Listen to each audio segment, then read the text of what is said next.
Avast and ahoy, good day once again to ye mateys! I be Josh the Pirate, and it brings me a large and spacious container full of pleasure to welcome you once again to the Humblewood. Above me I have my hearty crew, the rigorous Rachel Foucar, the rigid Mitch Earnshaw, the rumpled Dan Suelto, and the romantic AJ Winters. And behind the scenes today, we have the robust Serum76. We must also shout out to our rosy artist Bree-Pie, whose artwork you can see on the screen right now, and the Deck of Many, who are the minds behind this particular setting. I am also overjoyed to announce that Woot & Forge are back on board as our sponsors for another season. They design and manufacture high-quality wooden tabletop gaming products using beautiful Australian and exotic hardwoods. They are also local to WA and even do custom orders. Yes, you are welcome. Check out their incredible work at their website, wootandforge.com.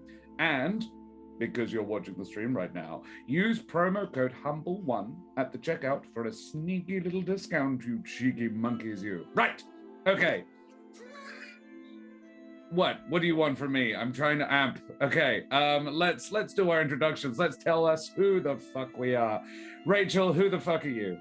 Hello, my name is Rachel Foucar. I am a writer, actor, and creative trash at large. You can find me on Twitter, Instagram, and TikTok at Rachel Foucar. All nice, all one handle, because I'm great like that. You can also find the sci-fi book that I wrote, The Rings of Mars, right here on your very own, the internet. It's like a spy situation, but set on a spaceship. They're trying to get to Mars. It's going really badly. Check it out. Fascinating. It was. I did. I don't regret it. Mitch, tell me about yourself, my friend. How you going, everybody? I am Mitch Earnshaw, and you can find me on the Twitter at Mitch_Earnshaw. Got a bit of a blocked snooter tonight, so I may be muting myself to sneeze intermittently, but I'll try my best to maintain my composure. And I'm glad to be here, and this is where you find me on Twitch, here on Roll for Damage. Mwah. Splendid. Thank you very much. D-Rab, Dan himself, the lurker. Tell us about yourself. Me. Hello, I am Dan. I am D-Rap in Twitch chat and basically just the cyberspace in general, which is not my home. I tend to be in the meat space for reals life, so you can't find me anywhere but here. Today and on Wednesday, not the coming, but the week after, for some Avatar stuff. But today I am Yeho Wizard Man who eat, waste not, want not. Let's just call it that. Look. I'm not buying the whole cannibalism thing until I actually you're a freaking somebody. Well, all we've seen is awful. Maybe I'm just a closet cannibal. You know what, Josh? That's okay. Please just. So we need to change the badge to say closet cannibal. Don't force him out the closet sooner than he needs to. Okay? Yeah. Closet cannibal should probably stay there. AJ, tell us about yourself before we entertain that notion. I am AJ Winters. I am a creative being from WA. I do world building videos on the internet every Sunday, but this week it was today because life happens. I am building a world one step at a time that I will host and DM a game in next year. I'm very excited. But in the meantime, you can find me here tonight where I'll be playing Jude. Oh my goodness, she's back. All right. Oh, such energy, such vavoom. Yes. And ladies and gentlemen, I am Josh the Pirate. You can find me here on Roll for Damage on Monday nights where I DM the Humblewood, and occasionally on Wednesday nights because I program One-Shot Wednesdays. But for the next little while, my younger sibling Rhythm is taking over that thing and dealing with it and being Avatar game running thing. And that's great, and I'm excited for it. And 2 of the 4 of the people I play with tonight are in it. So go see that. My own channel, Corsair's Cove, can be found over at twitch.tv/Corsair's Cove, where we run more Humblewood because you need more of that humble content. And if you like my face and voice, you could check out the podcast that I am in, There Be Dragons, where I play the infamous and deadly pirate Skern Felspar und his little dragon Rush.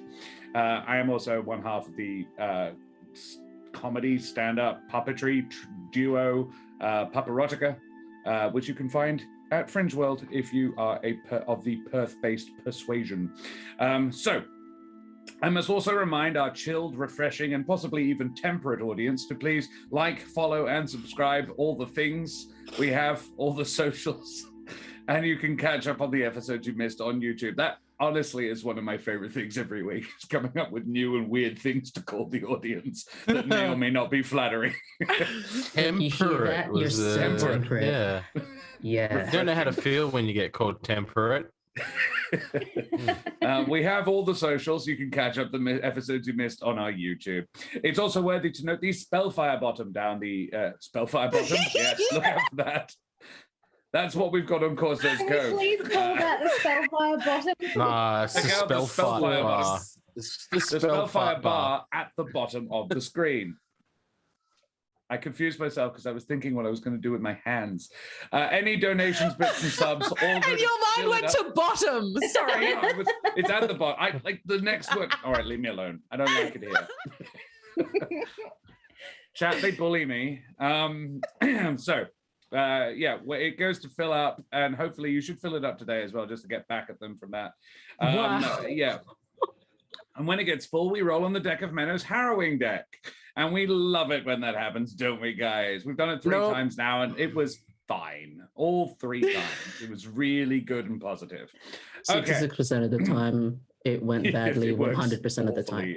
awfully. Yeah. Well, I think it would be just jolly for someone to stop and talk off into the void for a few moments. And I think, who would like to do it? Anybody? Anybody? I mean, You know what? Go for it, Jude. Jude, I think Yeah. it's your turn. I think so too. Take it away. Take us on a journey. Oh, yeah. Dear Mama, it's me again. This is the 8th letter, but I know you're getting them, so it's okay that you're not replying. Wow, a lot has happened. I learned about sex, and I saved the Humblewood from fire and death. Pretty cool. Hey, I know I said I was coming to find you, but I have something I need to do first. See, my friend Helvig is alive. I saw him screaming in pain, so that's kind of a big deal. What else? We gathered the shards of the Borney Atlas. We gave them over to the bird school for protection. I tried whiskey. It's not good. I do not know why Dad always drank it. I could not feel my tongue. But, it was really good that we got to talk to each other, me and my friends, because I had to convince them that Helvig was alive. But they seem to kind of believe me now. Benneck was nice about it, though. He told me that I wasn't the stupid one, which was nice. And then we chanted, "One of us," which I think he liked, but I don't know. I hope he knows how much he means to me and the others. Oh, and he was also awarded a title because he helped us save the wood. There was a big ceremony and nice things were said. And then Nevermore gave a speech that I wasn't listening to about helping each other, which is lovely. But all I could think about was Helvig. We spent the night at Fancy's and I slept in my own bed this time. It's not that I'm mad at Trish, but I don't think she understands me right now. But then the next day we went to the spa and Trish and I had some girl time, which was nice, but again, we didn't really talk. Maybe I just won't say anything and pretend it's all fine. That's usually easier and then I won't be left behind. Anyway, when we got back from the spa, there was this fat Gerbean man with a letter for Nevermore. Seems important, but again, I didn't really listen. I'm going to save my friend Helvig. And then I'm going to come find you, Mama. From Jude. Hey, Trish, what do you think of my letter? It's a beautiful letter. Your handwriting's gotten really good, and the message was lovely. I don't know how to read or write, but I think she can read it. I'm glad you let me give you the paper this time and you didn't just take it from my bag. Some of the letters, I can see some of the letters, yeah. It's improving. I also assume that you're saying it out loud as you're writing it down. So you're getting this full bore inner monologue, and Trish is like, huh, do we need to talk? No, it's fine. Oh, All right, yeah, that was well done. Thank you, AJ. Well that was done. marvelous. Well, mateys, may your spa days be paid for by the local government, and all your ideas sound completely sane and rational as we head tremulously at first and then with mounting heat and passion into the Humblewood. So, you are at the Blade and Talon at the end of a very relaxing day, and a rotund but not overweight Gerbine called Chubby. Castus Greenleaf He's a chubby prevent- Gerbine. has just presented Nevermore with a letter from his father, along with a pouch of gold.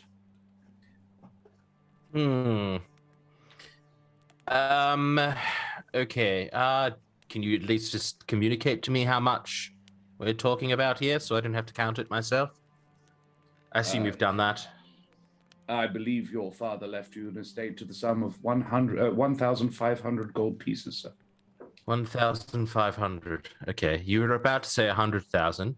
I was And not, then you- sorry. I was about to say 100, Okay. and then I realized it was more than that. Okay. Phew. All right. Just want to make sure that I'm getting everything that I'm owed. Well, I believe there was some, a small amount was left to a different source, but the bulk of it did go to you, sir. Different source, you say?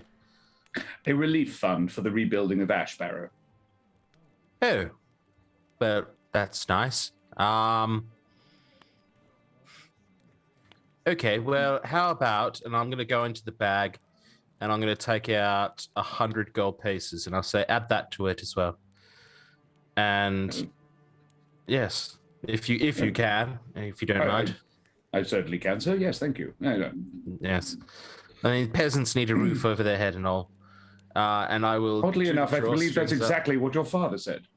Yes. Really? Like father, like son.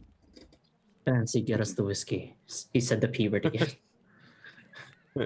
I don't think Fancy's I mean, okay. the spa. Are we the spa? Thank you. No, you're at Fancy's. Okay, perfect. Yeah. And Fancy Oh, yes, does get thank more you. whiskey. please. Are you sure? Yeah. Okay. Very It well. makes my tongue feel like a fish in my mouth. Yes. Fancy pours whiskey.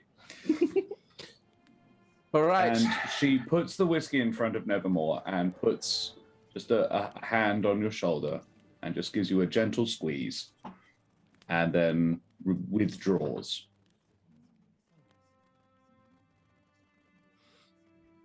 Kind of look at the envelope and then just look at everybody else.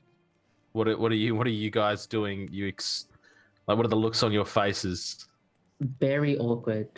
Just standing there, Yeah. almost like too blank. Just like a vulture man being like, I don't know what to do with this situation. Well, I'm just gonna Um, ask: do you want to be alone for a bit, or? Oh yeah. Do you wanna be alone? I might just, I don't know, go read it over near the fireplace by myself. Just don't drop it into the fire. I've done that. Yes, I don't think I'll do that, but I will just go read it to my. Thank you for understanding, everybody. And That's I'll hop okay. up and I'll walk over to a chair near the fireplace and just undo the letter and open it. Get ready to read it. I'll read it out in my voice if you want. Yeah, please do. Do you want to let them know this is something that Lazarus? This is something that wrote? Lazarus actually wrote. This is Like Sean wrote Lazarus. this for us. So this is written in Lazarus's, written by Lazarus. Okay. To my son, much of this should have been said before, but life has an interesting way of pushing and pulling that which we want to say. You are my son, and I have loved you each day since you hatched. I can tell myself that all that I have done was for you, but that would be a lie. I have made many bad choices, and the thrill of adventure, the joy of power, and the glut of selfishness are the poisons of heroism. It's a nice one. I like that. Poetic father. It's perhaps in a man's last days that he frantically seeks to right his ship and alter course to retell his story. But the course is set. I have known great friendships in my life, and I wanted the same for you. In this far too brief reunion, I have seen you are surrounded by fierce loyalty, determination, and love. Cherish them, and do not begrudge or let pettiness spoil such a graceful thing as friendship. You are your own man, and you do not need the rules of an old crow. The shame of what I have done may follow you, and for that I am sorry. Let your own actions speak louder than mine. I love you, son. P.S. Give Benneck a wink for me and ease up on the peasants.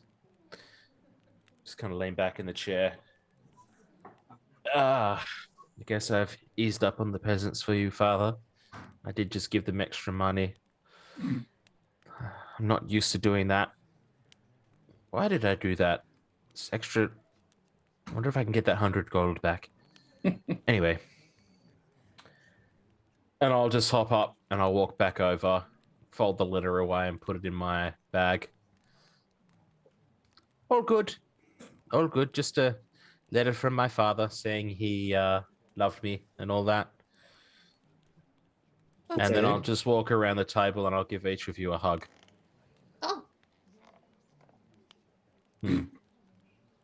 Oh. You too, yeah.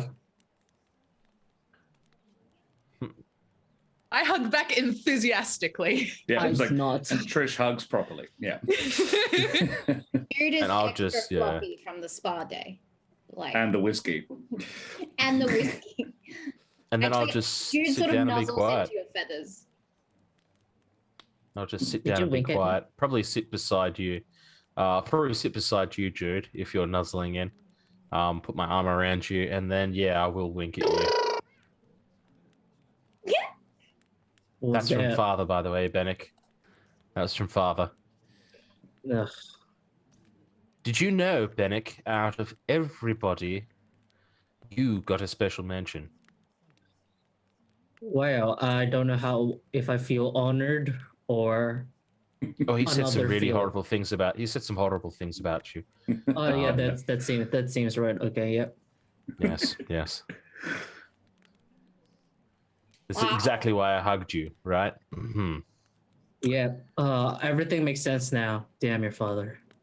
Sorry, I know he just died, but like, It's okay, Benneck. It's okay.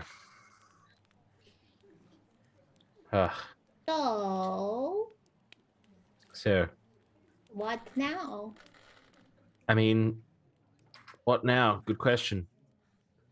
I mean, aren't we off to the Avium to figure out how to get to the fire plane? That's the plan, right? The shards of the Bormi Atlas. Borealis. Close. Bormi Close. Atlas, yeah. Yep, very close. Oh, I'm saying it correctly. What do you? it sounds different. very- It might sound the same in your head, but it sounds different for us. Oh, maybe it's your accent. I don't know. So yes, we're going to go to the Avium, which I'm sure you're stoked about, Trish. So stoked. Can't wait to destroy some more literature, honestly. And well, I Oh, mean, at least goodness. this time you haven't got my father there trying to kill you. And Or that'll trying be a to plus. sabotage us. when did you destroy literature?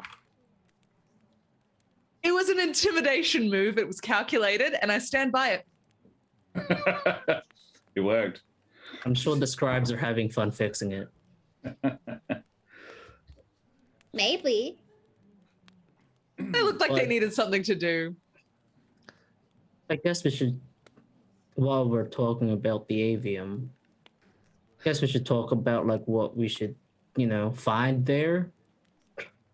Because maybe like another place might be better. Unlikely, but like, you know what I mean? Oh wait, wasn't I going to be casting a sending spell? Yeah, we're gonna See if I try, could right? That's right. Yeah. Sorry. You have to use your Yeah. dad's book.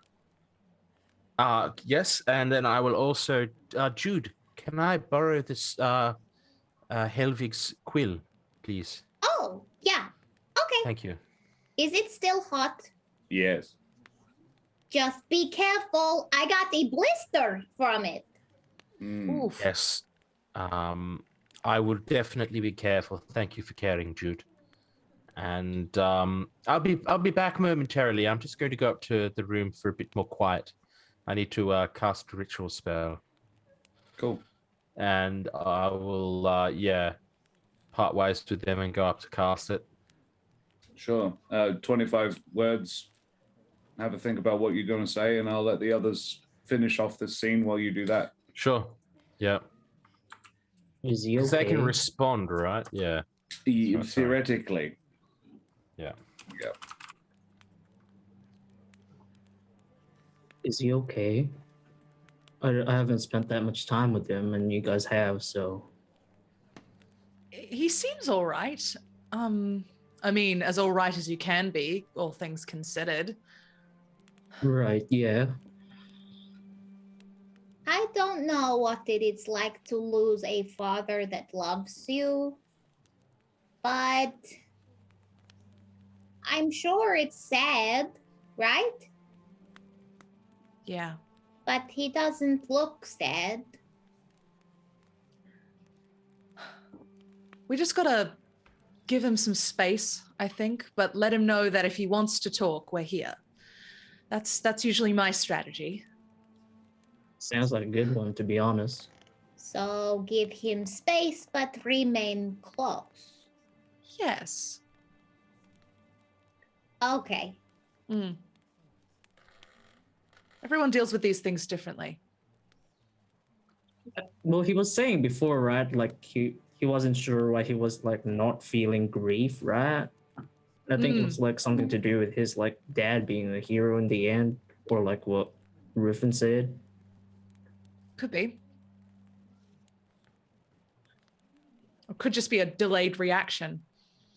Hard to say. Right. At this point, actually, so Castus never actually left. He fetched your beer. Oh, sorry. He you did want in sort on of this whiskey? he made himself scarce. Like when Fancy left, he went with her, but he only went like around the corner. He remained in just to make sure that there wasn't anything more that was needed. But he sticks his head back around and he says, "Sorry, I couldn't help it over here." Oh fuck. Sorry, I thought you left. I was waiting to see if Master Nevermore had any questions about the estate or anything like that. I can be found at the central repository. If he has anything further, I think it's probably best if I make tracks. But the impression I have is that you three are quite close to him. It possibly is worth mentioning that that letter was only written 3 days ago. Huh. Or, well, I actually can't say when it was written, but it was given into our possession at the repository 3 days ago. Master Lazarus altered his will shortly before leaving on the mission you all went on. Altered his will? Yes. Well, he, you may well be aware, he'd spent a good portion of his not inconsiderable fortune in the last year or so. He liquidated most of his holdings, and we were the repository of it. You would know the central repository basically to be the primary banking concern in the Alderheart. And he says, yes, the sum that your friend received is basically all that's left. I have no idea what the man spent it all on because he doesn't have any other properties. And so one assumes sort of high-end magical artifacts because I can't really think of anything else he might have had a use for. Hey. But yes, yes. Sorry, yes. You're from the suppository. Do Yes. you know how to find a mama? You're looking for a specific account hold? Yeah. Do you have a name? No. She has a last name, Littlefoot, a lady about, how old would your mother be? I don't know, Gerbine biology. Maybe like 10 years older than you? She has 17 children. Oh, point. 20 years older than you? I'm an adult Gerbine and I'm 5, so... Cutest is a Gerbine, if that helps. That doesn't, a Gerbine woman who could convincingly be this Gerbine's mother, last name of Littlefoot, probably. Does the Probably not. Does the repository keep track of marriages? That's what you guys have here, right? We don't. That's not sort of our role. We are. But if we have an account holder by the name, a female account holder, Gerbine by the name of Littlefoot, I can certainly look it up for you. If you're a next of kin, you would be permitted to. Not normally. This is not information we just give out willy-nilly. We're not that sort of organization. But if you are a family member, a blood relative, then we can certainly look into it. Are they native to the Humblewood? No. Well, I shall have a look for you, but I make no promises, I'm afraid. Okay. And Josh is saying, a good idea, though. And Castus clicks his heels together and bows very smartly to the three of you. And he says, please give my condolences to Master Nevermore. And he leaves. I That's good just thinking. realized I don't know anything about Mama. I don't know her name, how old she is, what her last name is, because she ran away from Papa. Well, maybe you'll find out. Yeah. Jude, it occurs to you that your brother would probably know, like Jordan. Oh! Maybe I can ask Jordan when we get to the Avium. Yeah. Yeah, couldn't hurt.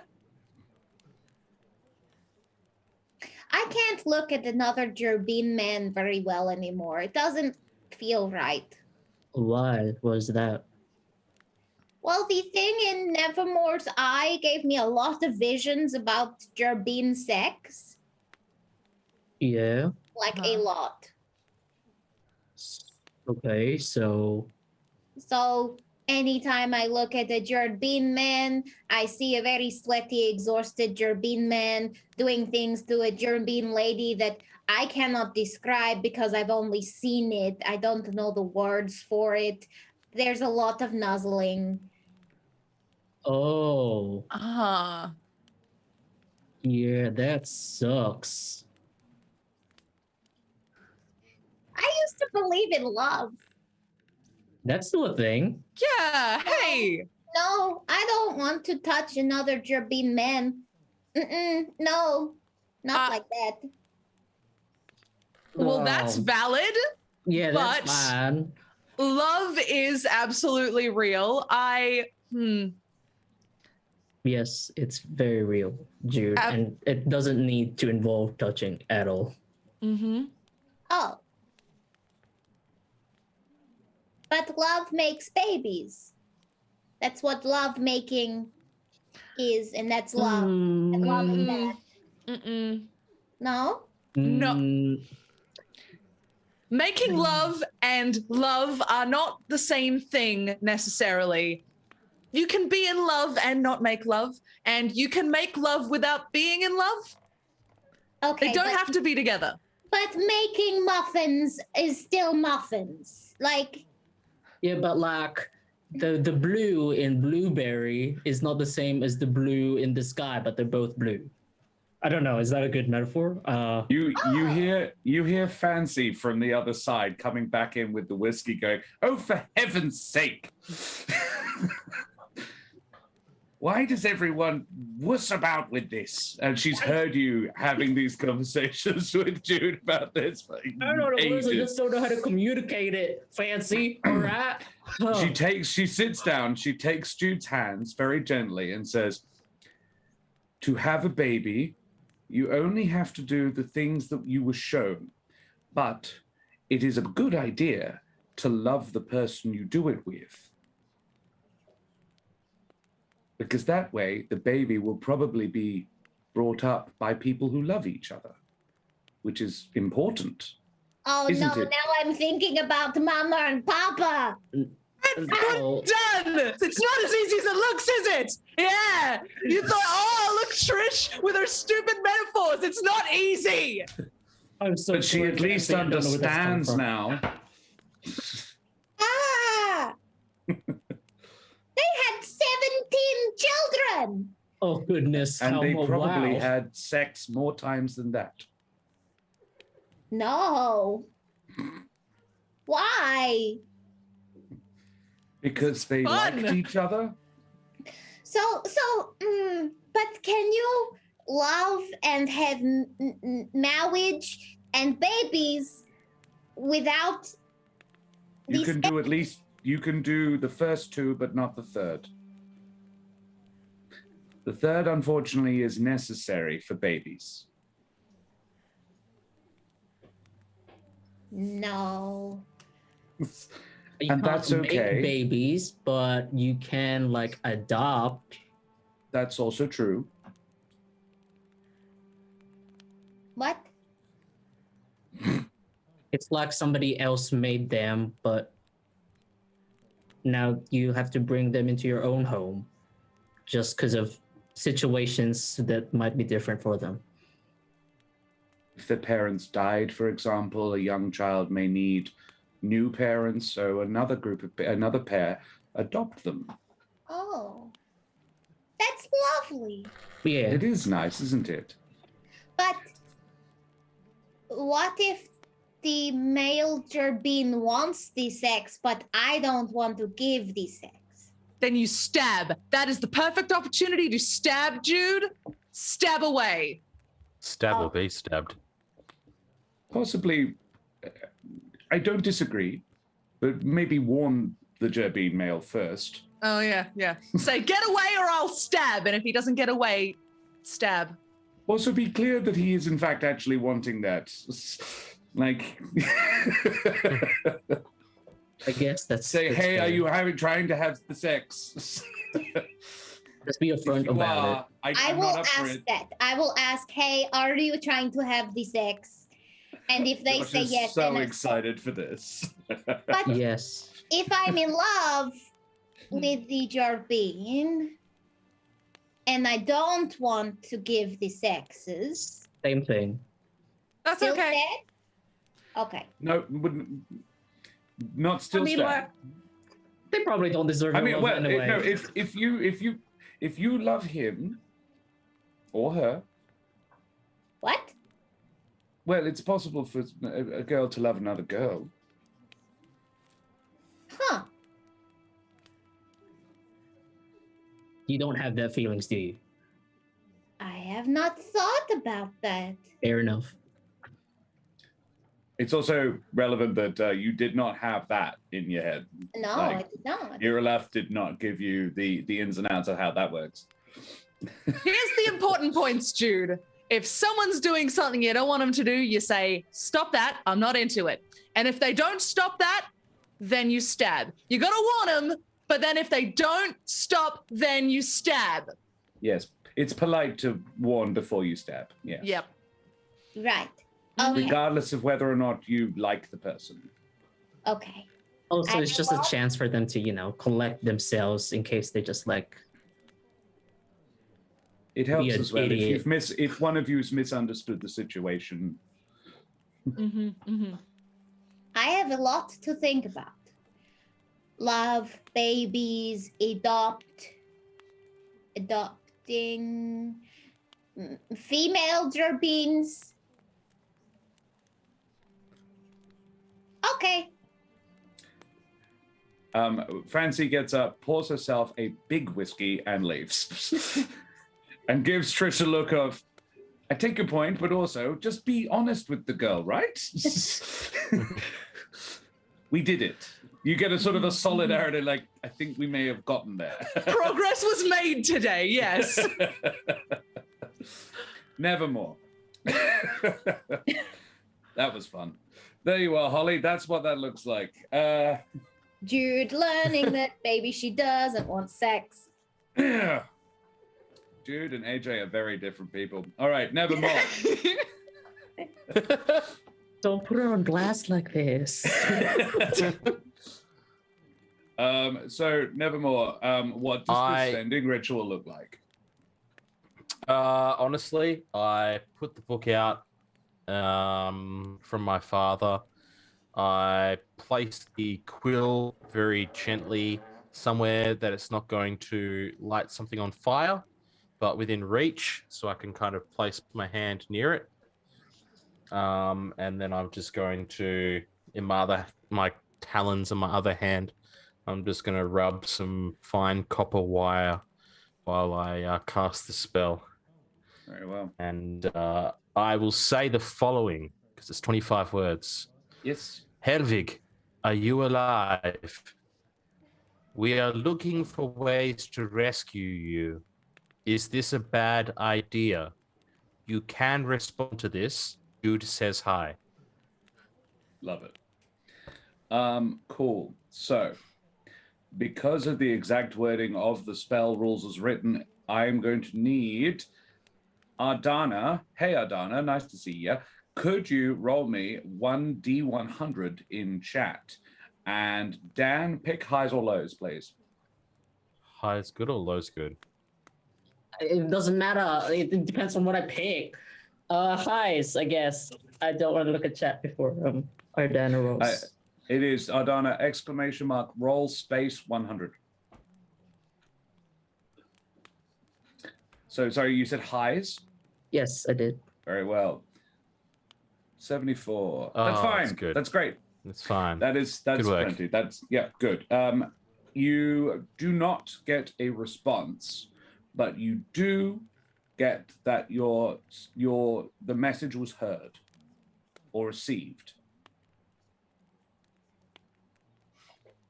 Okay.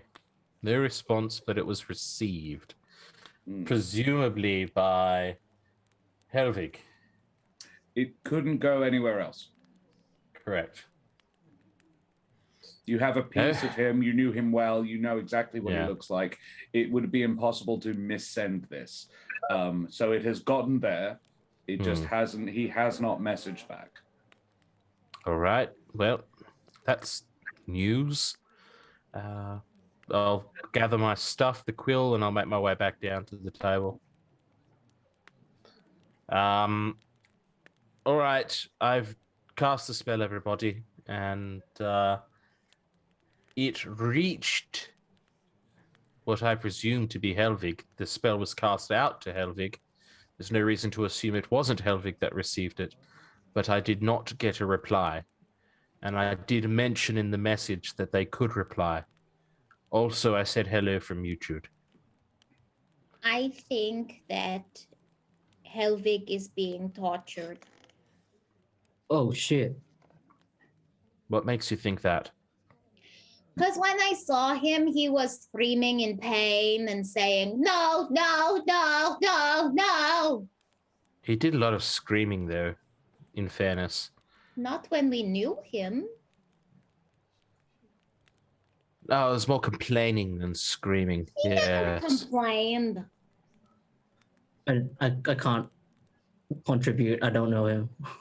Helvig was a Get me off sweet my back. I'm stuck on my back. I don't want to see the dead body on my back. You know, that kind of stuff. Oh, fuck. He killed somebody with his back? Yeah, he literally, like, I'm It's pretty Literally certain, metal. if memory serves me correctly, he jumped and landed on his back on top of somebody and killed them, and they were stuck on his quills. It was simultaneously badass and very goofy. He walks that line like no one else could, Helvig. Oh, yes, he did. Yeah, goofy and badass. You're right. That is so well put, Trish. Well done. Thank you. Oh, Anyway, I think with Sorry. the amount of screaming that I heard, that maybe the fire plane is not a nice place. no, it's not a nice place. No, so I Yeah, think probably not. that if he did not reply, it is not because he did not want to reply, but because he couldn't. That makes sense to me. Helvig is my bro. So He would reply. we're going to the fire plane, aren't we? I mean, yeah, if he's there. Seems it. I Well, guess and I three basic turn things, right? Trish more so than anybody else. Sorry, what were you going to say, Benneck? Go for it. Oh, I was just gonna say the plan. So if you're gonna say something that's not related to the plan, then. No, it was just the plan. So please take it away. Oh, what I was gonna say was, I guess we should have 3 basic, like, umbrella steps for this plan. As in, for us, not in the actual doing. It's just that we need to know how to get there, how to be fine there, and how to get out of there without, breaking the border between again and have another like fire and death situation. Or dying. Yeah, that's step Well, 2. yes, that too. Okay. So I guess to answer first one, and potentially the second one and the third one, that kind of information is going to be at the Avium, like we've discussed. How to access the plane will definitely be there. We've already had Dean Winsworth say that they might be able to create some sort of talisman or charm that will protect us from the elements with the remainder of the Borealis. So we'd probably require that. So that'll protect us while we're there. I mean, hopefully the quill can point us towards Helvig. I don't know how. Ooh, It might be maybe, like a warmer cold. Ravanya might know something maybe too. the little compassy thingies from the Avium, we could, I don't know magical things, but we could alter it and it could work in Oh, the maybe. fire plane. Maybe we'll have to ask there, because I know that they were only designed to be like to work in the Avium. But that's magic. You and know what, magic Jude? can- That is not a It's not a stupid good- thing you just yeah. said. That is not. Well done. It's a good I idea. am not the stupid one. No, it's Trish. I understand. Punch you in the arm. Well, I mean, it's not Benneck or I. We're educated. So if it's not Jude, it's you, obviously. It actually might be Nevermore now. No, not happening. I don't think any of us are the stupid one. Well, no, you're right. None of us are actually stupid. Misguided, sure. And Broken. that's me, by the way. I'm misguided. Broken, yes, that definitely. All of us. Yeah, brought together. Anyway, I think Trish is broken. Trish is fine, thank you very much. Trish is a Trish had a loving life. family and she's quite a successful adventurer. Fuck all of you. Let's have a good time, guys. I don't know She had a disappointing sex session. She's Other broken. than that, yeah. No, he is broken. She is fine. What I'm actually worried about the most is how long we'll be in the fire plane. From what I can gather, there's like no food there, right? Oh, Or I water, carry because a it's the lot fire of plane. food in my backpack. As long as you don't mind eating fuck tons of muffins while you're there, you're fine. I'm sure it holds like muffin adjacent things like bug back bacon muffins. I mean, they use water in muffin recipes, so surely we can put like spare water flasks in there And- by that And logic. fruit. We can Sorry. put fruit in there. Sorry to interject on this whole just riveting conversation about content of muffins. Jude, Yeah. when you saw Helvig in your visions, was there any like mountains or trees or landmarks that you can recall in the background when you saw him? Anything like that? No, he Any was of the here. times? He was inside the scary fire thing. And same when you saw him from Ravanya? Oh, that In the he vision? was a pile of bones. Oh, Maybe he's okay. there. He's like haunting that place, or Is like he a he's pile of alive there. bones? Yeah. Maybe. We Maybe just- yeah. there was a mountain. No. I was What? really looking at the bones. Fair You were enough. in a volcanic caldera. I don't know if AJ is I struggling was to remember. in a volcano. Does that count? I mean, yeah. Well, I mean, probably. There's probably a lot of those in the fire plane, I guess, if I think about it. I It narrows it down to like one. to think that the idea that Jude had before about this whole tracking talisman, incorporating the quill some way, that's, magic can do things like that, whether or not we can 100% carry it out.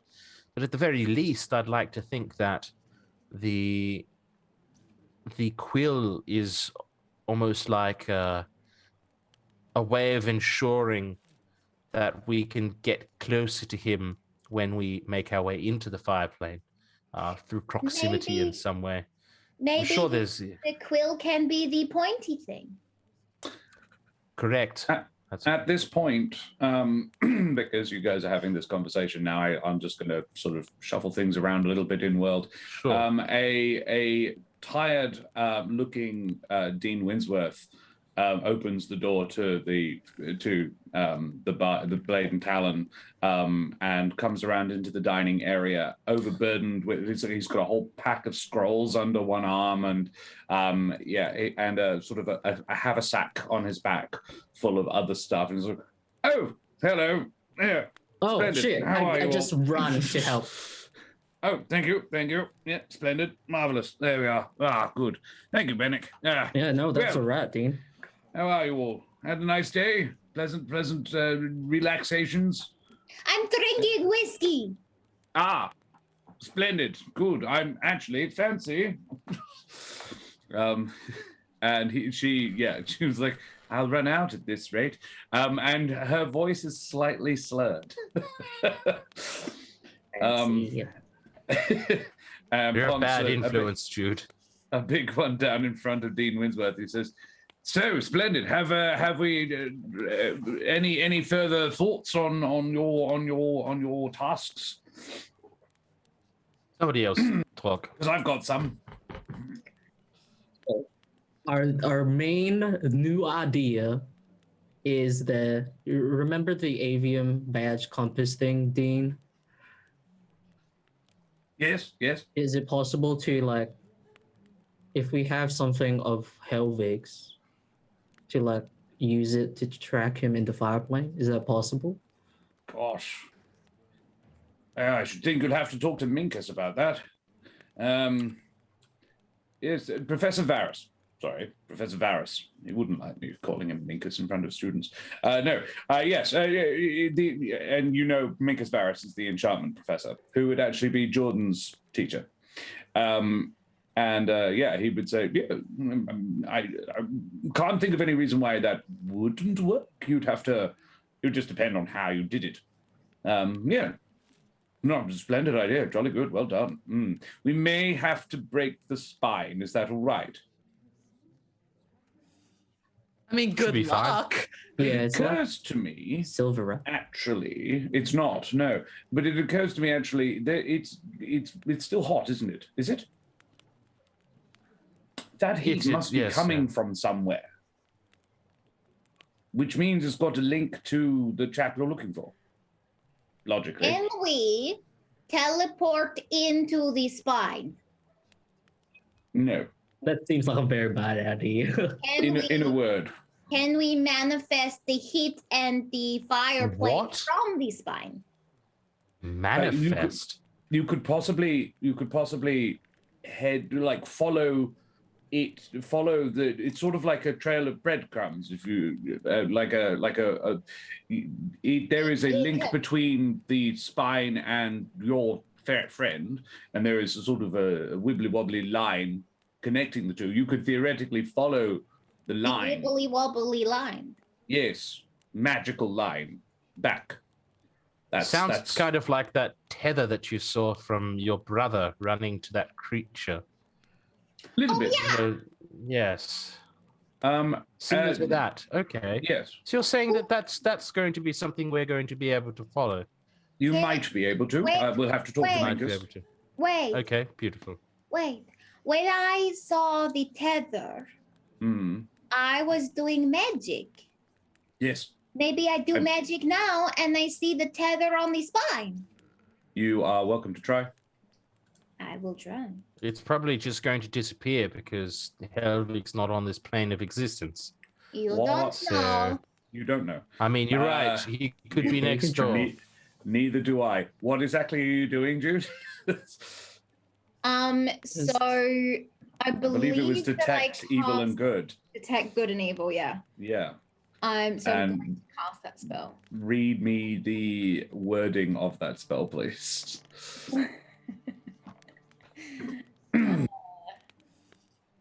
Thank you, Small Town Creepy. Well noticed, yes. Completely accurate. For the duration, you know if there is an aberration, celestial, elemental, fae, fiend, or undead within 30 feet of you, as well as where the creature is located. Interesting. Similarly, if you know if there is a place or object within 30 feet of you that has been Consecrated magically or desecrated. Yeah. Yeah. None of that. But there is an elemental within 30 feet of you. Is it in the spine? It is the spine. Oh goodness, he's an elemental now. Okay. Oh, sorry. There's also a celestial and a fiend. Of course. Oh yeah, Um, I know I that. mean, it's celestial. Yeah. Wait, I'm the celestial, right? Which one's the And fiend? you have Yes. both in your eye. Did I not we learned that tell last you that? time. Did I not mention that last time? Oh yeah. in your I can't eye remember. Is both good and evil. Wait, so it's not just celestial? No, it also is bad. It's a fiend, but like, yeah. I'll just lean back. I'll just lean back in my chair and zone out from the conversation. Sure. And tap into Irilaf, by the way. Yeah. So Yeah. while they're Okay. talking. A little bit strange, but the elemental is the spine. So maybe Helvig is now an elemental hedge. Or his body is. The dean goes, well, I'm going to, yes, we'll table what you just said about Master Nevermore, but Don't worry about that- that, Dean. That's old news. I am not going to not worry about that. I am going to choose to ignore you there, my dear Miss Caper. Fair enough. But if your friend was possessed by a spirit of the plane of fire, which I believe he was, as do you, then yes, he is an elemental at this point.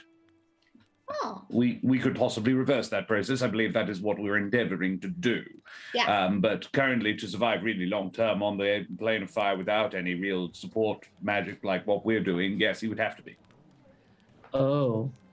So you can live forever there? I didn't say that. Oh, yikes. He has a mortal spirit. Maybe we just ask him if he would like to be an elemental or not. No, that's fair. Because maybe he wants to be. We don't have to take it away if he wants to be an elemental. Did we kill the aspect of fire? Or Yeah. did we just kind of send it back? We sent it back. I was just wondering what the politics is now out there in the plane of fire. Here's I'm what afraid- I think, and I might be making this up. But I think that the the scary fire thing went back, and he's like the king of the fire plane, and he is like making Helvig a slave, like when I was with my brothers, and Helvig has to like clean fire poop and stuff. I just go into a deep thought and just scratch my beak, my chin. So yes, Nevermore. Irileth says, Yeah, I'll just go. So what's the deal? Celestial? Fiend? Celestial. I am, however, Okay. possessing. I am an Astorial.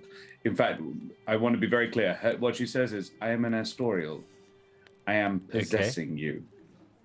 That is a fiendish behavior.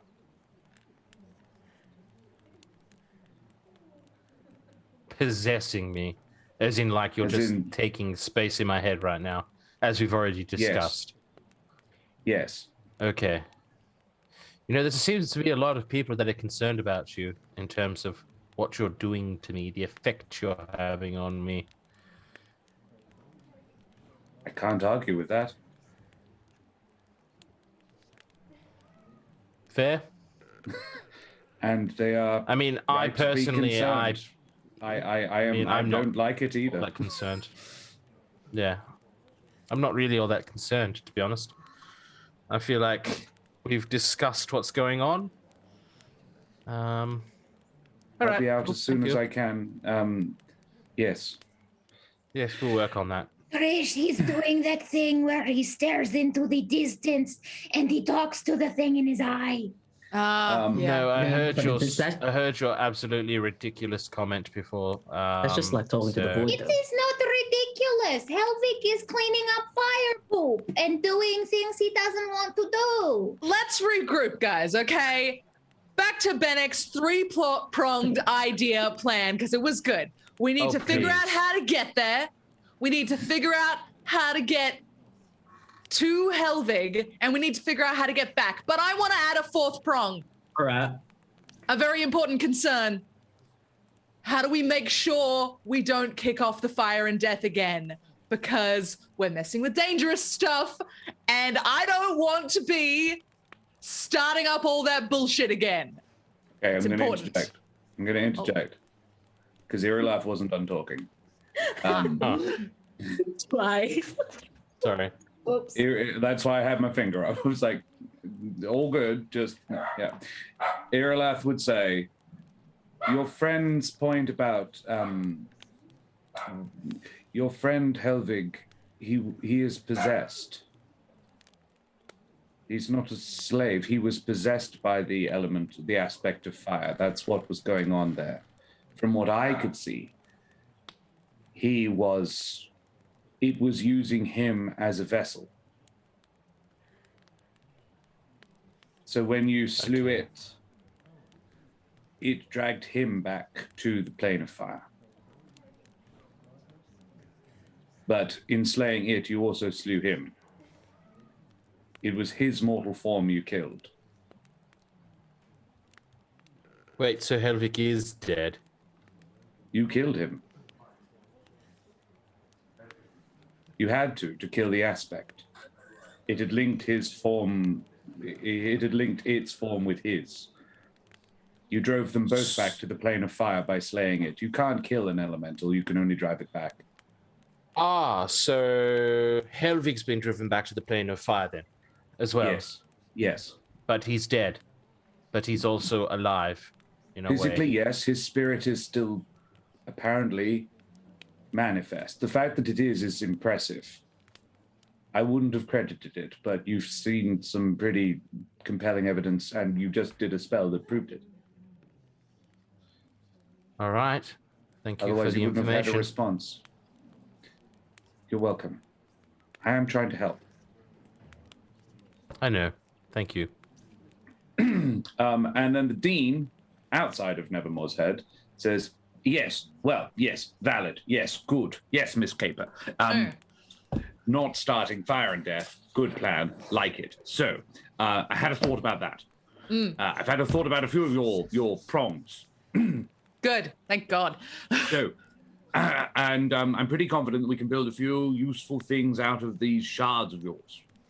I think our primary goal should be the creation of a quartet, at least, of amulets, which allow you to survive long-term on the plane of fire.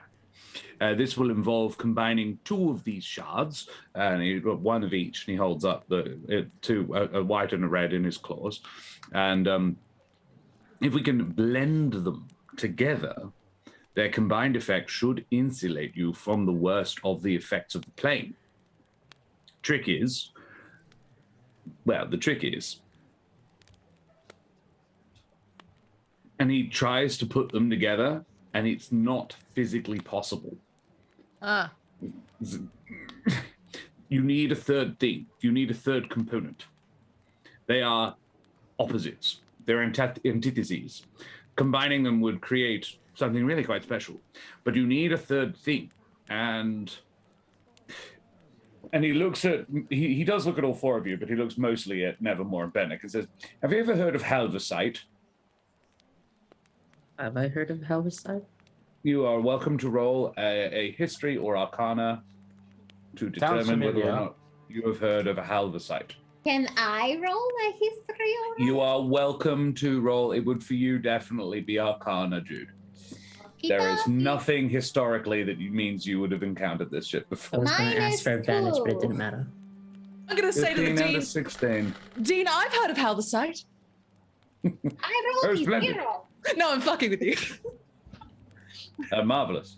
He said, I'm hardly surprised, my dear. It's no judgment at all. Very few people would have heard of it. But Nevermore has. Benneck, no, I'm afraid not. You're just under the DC. Basically, Nevermore, you know it's a magically stabilizing element, a dark gray rock with the texture of glass. It's normally found in very trace elements in platinum mines. So when you mine platinum, it's a sort of byproduct. Do you have Halversite, or do we have access to it? He said, well, therein lies the rub, doesn't it? You're going to need about 1 kilo of the stuff, and it's ruinously expensive.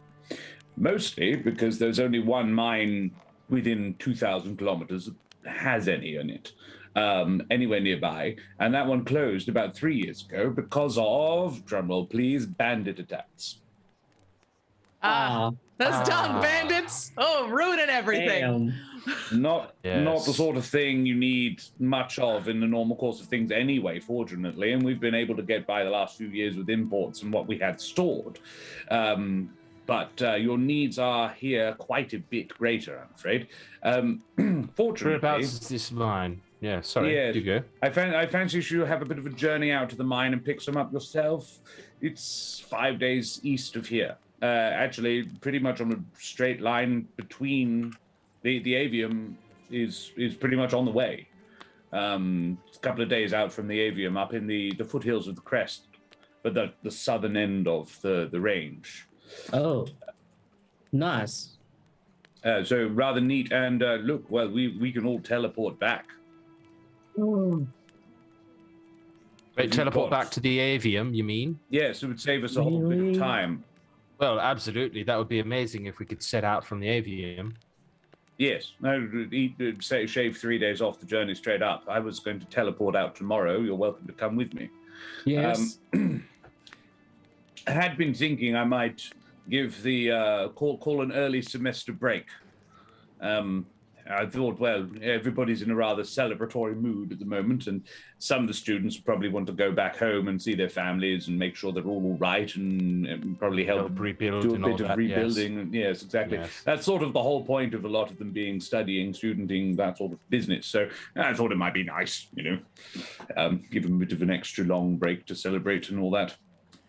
Well, yes. So yes, we'll pick up about 1 kilo of Halversite if you can. And I can make these things. You'll probably need a little bit of it for your compass as well. And, well, I need to have a chat. When do you plan on heading back? Sorry. When do you plan on heading back? Well, tomorrow? Oddly enough, my bed here is so much more comfortable than my one at the Avium. I thought I might stay another night, and Fancy's cooking is top shelf. So yes, I thought first thing tomorrow. Was that all right with you, with you, ladies and gentlemen? Sure. Fine Yeah, by that's us. fine. No, splendid. Like you know that your Avium amulets, you can teleport there whenever the heck you like. You all can. They've got to charge. It takes a day to recharge them, but yeah, you can teleport to the Avium whenever you want. Really? Yeah. Oh, Cool. I didn't know that. Since you apprehended Lazarus, you've had that ability. Oh. I think I told you. Pretty confident I did. Definitely don't anyway. remember that. I'm glad. Cool. So he would say, yes, I've been having a think about the whole bringing you back is still an interesting thing. There are definitely ways to do it. Banishment, of course, might work. Dimension Door would work, but it's a hefty spell. But the trick with banishment is that you need to, there's one person would have to stay or find another way. But if your friend has any sort of control over the place at all, which he might if he's an elemental, then he ought to be able to get you back, like we described before. You said his dragon opened a portal for you. Depends if the dragon. I mean, I wouldn't want to go there not knowing whether or not I was able to get back. So I can understand why if you wouldn't want to as well. But we'll have to have a look into it. I haven't managed to find anything here, so we'll have to speak to the faculty. Rivania will probably able to fathom something or another. Man's a genius. Yeah, I mean, potentially even if there was some sort of beacon we could set off so that you knew when it was time to get us back, and maybe could enact some sort of spell then. Just another thought, putting it out there. But no, I think could be right. Yeah, you've got sending, my boy. I do. You're right. It's No, pretty I do. much a given that it'll cross the plains. So, and if it doesn't work, do it again. Just try again. Trust me, Rivania will probably be keeping a fairly weather eye on you most of the time you're over there. He knows everything. The man's lazy. He doesn't know everything, and don't let him convince you that he does. But he does know everything that's relevant. That's basically knowing everything, Dean. It's the same, but It's the thing the is, same thing. he has to know to look. I don't know. You tried Gives so me the hard. heebie-jeebies. You can't shake. I love him. I wish I did divination. Yes, I kind of regret it myself. Yes, evocation for me. All righty. Well, all right. Well, so you have probably, unless you have anything else you'd like to do this evening, any conversation you would like to have any more of? I just want to say to Nevermore, Chubby Jabin guy said, if you have any more questions about your dad's estate, he can be found at the repository. I mean, it Message sounded like conveyed. sounded like everything that was to be said was said. I mean, Yeah, I thought so too. I guess I wonder about his equipment, but maybe I don't know what happened with that. Well, you've got it. Oh, I've got his equipment on me, have I? Oh, Yeah, I've got his spell book. I've got his he spell was- book. Yeah. His body was taken in state and prepared at the temple. They would have returned it. I'm sorry, I didn't specify that had happened. Yeah, it wouldn't have been taken to the repository. It would have been brought to you. Okay. So I have his next of spell kin. book and I have his spell book and his other equipment with me. And his armor and his sword.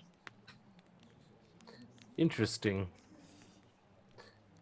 Magical or The not? sword is not in any way. It's just very nicely made. It's not a +1 weapon or anything like that, I'm afraid. Yeah. The armor is. The armor is. Because you're not What do you wear armor at all? No. Would you wear your father's armor? I probably would. I would balance. I would go so far as to balance up whether or not I felt the armor was more efficient than mage armor because I'm so used to casting mage armor. But if it is around the same efficiency, then I'm saving myself a spell slot and a spell each day by wearing it. So because mage armor doesn't stack on top of other armor, does it? no, it doesn't. No. Yeah. You want me to help you test that out? No. It would. You would. So Lazarus's armor was chainmail, or it was. chainmail. It was functionally chainmail, but it's composite. You could easily take bits of it that wouldn't, like, a lot of it's heavy. Like you have to actually be. I don't think you're actually strong enough to wear it.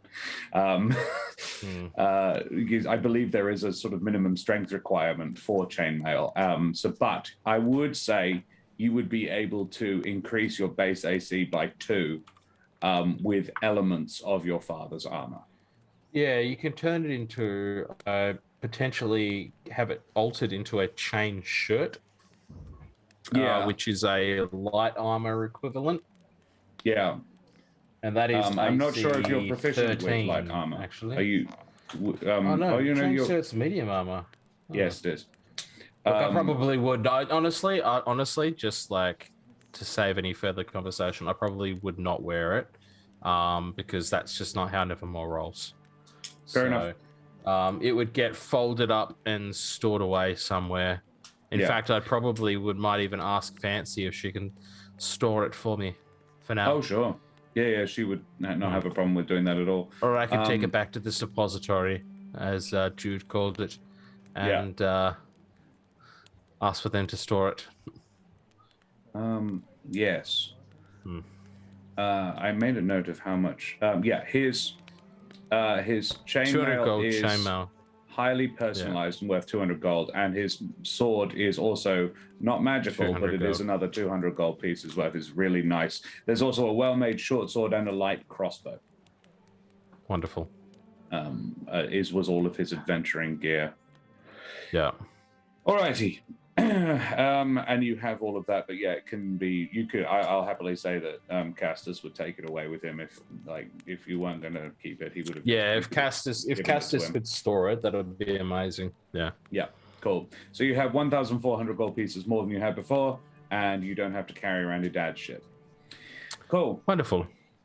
Splendid. Well, then we go around through to the following morning. The Dean, you all wake up, have a nice final meal with Fancy. She clucks over you fiercely. She's prepared a tray of muffins for Jude to take with, for the bag of muffin holding, and sees you off on your way. And the Dean basically takes you outside. He's about to teleport inside the building. She says, "No, out," and sort of shoos you outside. And she's like, "You ruined a good carpet last time, Winsworth." You are, the magic users among you would be aware that when someone teleports in or out, it creates a permanent mark on the floor. That you can, like, in the dust, not a problem, it just dusts away. But on a carpet or wooden flooring, there's some pretty permanent, like, it just like a runic circle appears and just like stays there. MCU Bifrost. Yeah, exactly. Yeah. It'll grow back eventually, but on hardwood flooring, polish takes years. You do that. The teleportarium at the Avium is somewhere you've never been, so I'll describe it to you. It is a grand circular room in the highest reaches of the petrified trunk, with many windows looking out in all directions. The ground is inscribed with intricate symbols and warding lines, and the whole room thrums with contained power, and you back into it. It's like walking through a door. It feels like nothing to you guys, but the world is suddenly very different. Nevermore and Benneck, you would know that this place is powered by the tree itself, by the school itself. It's actually considered one of the wonders of the Everdan, which is the world, basically. All of the magic that goes on in the Avium, when you cast a spell, you are expending magical energy. The tree itself, the very physical tree itself, channels this magic up to the teleportation circle at the top. That is what powers it. It's basically the only self-sustaining teleportation circle in all of Everden, which is pretty cool. Pretty fancy. It is. A trio of perch guard greet you as you arrive. They are polite and respectful, but do request to see your avium passes. The dean says, "Oh, gentlemen, there's no need for that." And they say, "I do apologize, sir. We are obliged to. You know the rules. But you guys all have passes, so it's not a problem."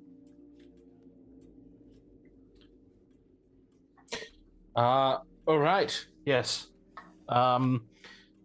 Are we just going to go back to our quarters, Dean? Well, actually, your rooms have not been. I'm sorry, I wasn't aware that you were. Were you planning on staying, or were you going to make a move later today? You know, I'm not shooing you out the door, of course, but yes. If you're wanting to, I would have thought you'd be wanting to get a move on. It's still relatively early morning. Depends on how long the magic and the research is going to take. No. Well, I can begin the research. I can begin the moving and shaking on that while you guys go and get the halversite. Oh, yeah. I thought, sort of, Miss Caper seems to have a distaste for research and. Hey, I'm just efficient, okay? If we get the rocks first, then you can make the thing with the rocks while we're doing research. I don't have a problem with research. I apologize. I have a problem with books that have missing pages is my problem. Yes, I do find that deeply frustrating as well. It's just that a few more of the books that had a few missing pages now have a significantly less book to them. But never mind. I did want to ask, before we, go and get the rocks, is there any special way we should handle the halversite or try and mine it? Oh, no, it's inert. It's only when you do something magical to it that it becomes... Yes, I suppose the only thing I would say is don't cast magic at it. Mine it physically. Okay. But near it is fine, just not at it. It basically is just highly conductive. Oh, okay. So when lightning strikes a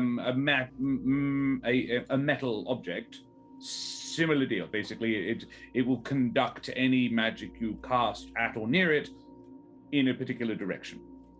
The teleportarium, for example, or most of the runes and so forth that you can see inscribed on the walls are lined in halversite. Okay, I am going to go say hello to Jordan, and then we can have lunch, and then we can go. Yes. Splendid. Is Mordain okay, by the way? How's Chief Librarian Mordain? Yes. Actually, I imagine he's fine. I haven't actually seen the man. I basically left shortly after you did. He was recovering when I saw him, but no, you could pay him a visit. I'm sure he wouldn't. I'm sure he'd appreciate that. Did you? And this is Josh asking. Did you plan to talk to Ravania? That was going to be my thing. I was definitely going to go stop off and see Ravania. Sure. Which one? See if he had anything to say about our plan. Ravania was the seer, the divination. Yeah. No, I do not want to see Ravania. Very well. I'll go see Ravania, but I also feel as though, foolish as it might sound, I should apologize on behalf of my father to Mordain for what he went through.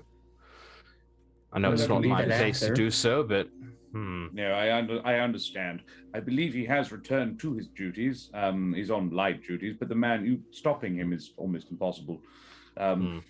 You're the beast. Yeah, we'll meet for lunch and then we'll depart. Splendid. All righty. Well. Best of luck. If I don't see you, I shall hop to it. And he hops and then leaves. Or leads you to stuff. So yeah, Jude is going to see Jordan, Nevermore is going to see the Beast of the Books, and then Ravania. What's everybody else doing? What is the sunniest location in this here magic school? That was almost kind of what I was gonna say. There is the terrarium, the seaside terrarium. All right. There's a beach. It's not a huge beach, but Oh it's no, a beach. that's perfect. I'm going to the seaside terrarium. I'm gonna lie down on the beach in a sunbeam and take a nap. Very well. I don't think raccoons tan, but yeah, sure. I'm enjoying the warmth. Yeah, fair enough. Yeah, on your freshly fluffed up fur. That was a fun sentence to say. Dan? I'm gonna go.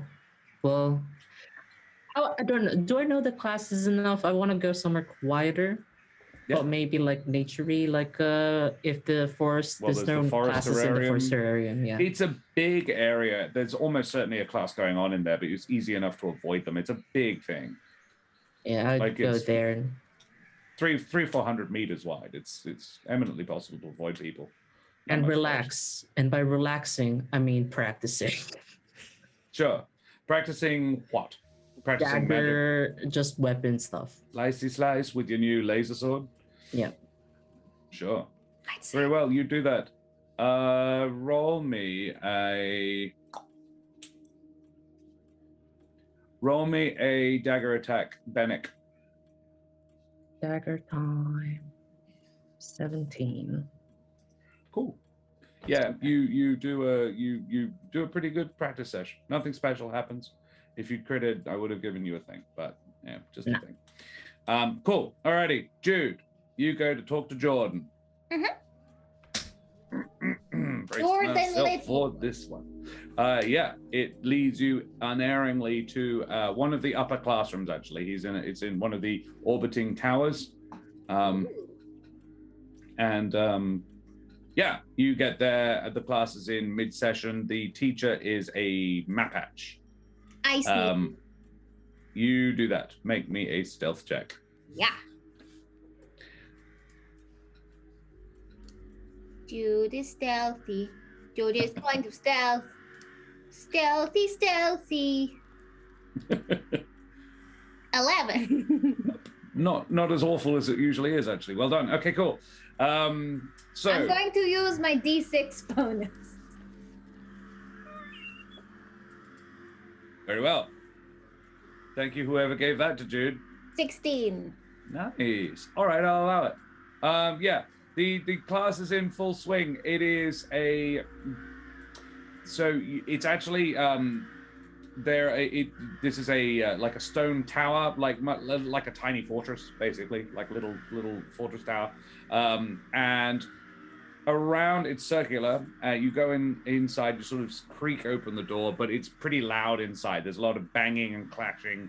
There is a blackboard on the far wall, and there is a Mapatch sort of at it, but they are in close conversation with two other students. Well, two students, they are the teacher, about something very intricate, and they're like eagerly gesticulating at the chalk markings on the board.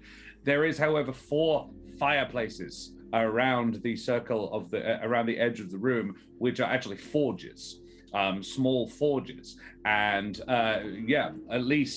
there's at least 3 students at each forge, and one is usually one of them is pumping the bellows, which is a large sort of air pump, basically keeping the fires nice and hot, and then another is usually most of the time there's at least 1 or 2 of them holding tongs and holding something in the fires.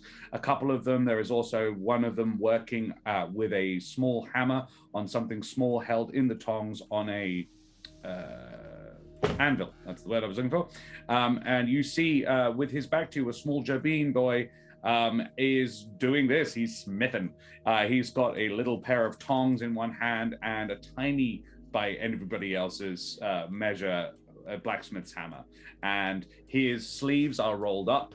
He's wearing a leather smock over the top of his robes, and his ears are back. He's almost like he's tied them back with a small length of leather so that they don't get in the way. And he is clanging away. Us Littlefoots have bigger than normal ears. You do. And yeah, he's clanging away. I get up like next to him. Hey, Hello. Jude. Jordan. What are you doing here? I'm Sorry, secretly a student. Okay, cool. No, I'm kidding. Oh, Hi. I am disappointed. Oh. Don't It would be cool to show you my skill. Yeah, I want to see. Oh, I can pretend I'm a student for today. Okay. Okay. And he's like, do you want to help? Yeah. So he hands you the tongs and say, hold these really still, okay? Okay, I am really strong. Cool, you do that. I'm not even going to make you roll for it because you are really strong. It actually wouldn't be very hard. When he's smacking it with a hammer, it's like nothing. He is making a ring. He is hammering a ring into shape. It's not particularly, and it's glowing hot. So the whole room is really quite warm. In fact, you might be spoiling your freshly cleaned fur by getting a nice sweat going pretty quickly. Yeah, he is happy. He is the happiest you've seen him in probably a long time, except for when you were having chats with him. Except, yeah, that conversation when you were at the dinner table and he was there with your friends and like, oh shit, I'm hanging with these guys. This is cool. With that exception, this is the happiest you've seen him in ages. And he is, yeah, banging away at this. And he says, we're making rings that we can enchant. Cool. They're going to bind a spell of haste into them. What is that? Makes you move really fast all the time. Oh, like Trish's boots. And he stops mid-strike and goes, yes. Boots? Yeah. Boots of speed, I think. Right. Is that accurate? Yeah, pretty confident. I think their name technically is Speedy Boots. Speedy Boots. That is the Speedy term. Boots. It's like, wow. I am only up to metalworking. We're getting to the harder the material, the easier it is to put magic in it. Oh. So leather, that would be hard. They're probably really cool. I need to have a look at them. If I finish it, you can have this one. Really? Sure. I have no need of it. I can barely move properly when I'm walking slowly. Yeah.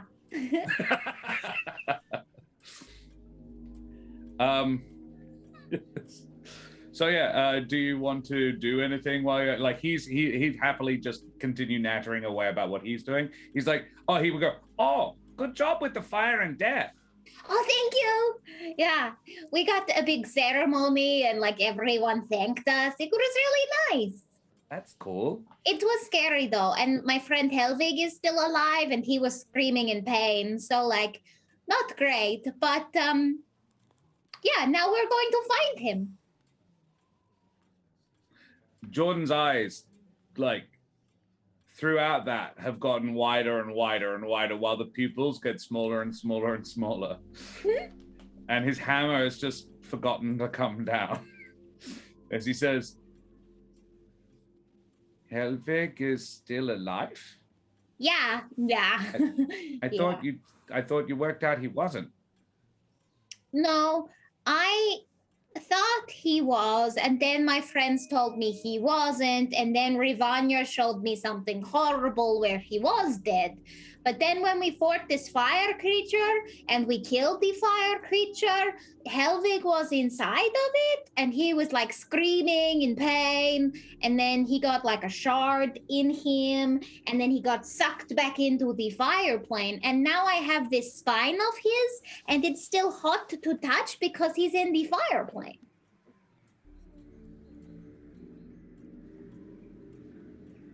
Professor, I need to use the toilet. Sally, can you finish this for me? And he takes the tongs back from you and hands them to a raptor girl who comes over and continues hammering away and says, "Come, we need to go outside." And okay. He takes you. He holds your hand and pulls you outside and says,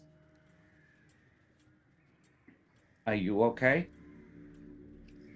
Oh, I've had a really weird couple of days. I learned everything about sex, and then I saved the Humblewood. Did you learn to read? No. Oh, did someone read you my letter?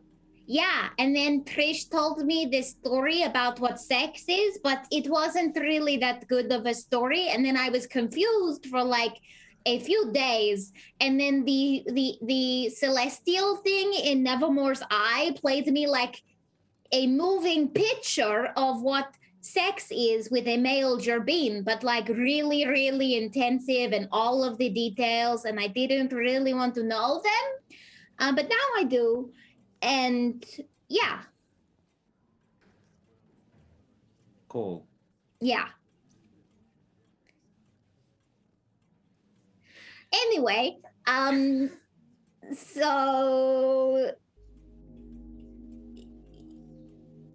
yeah, Helvig is alive and he's in the fire plane, and we're going to go find him, and then I'm going to go and find Mama.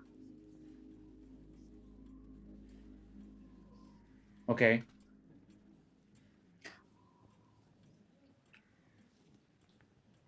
Also, what's Mama's name?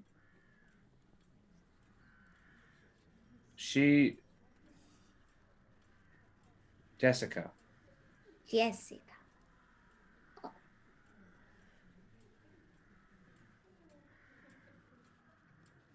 Are you okay? Was it I'm the worried. stuff? No. I'm glad you know, and I'm sorry I didn't do a better job of explaining it. That's okay. Have you had sex? Yes. What? When? With who? One of the other students here. Not long ago, actually. Wow. I think I might. Gross, but wow. I might be cooler now because of everyone knows that you're my sister.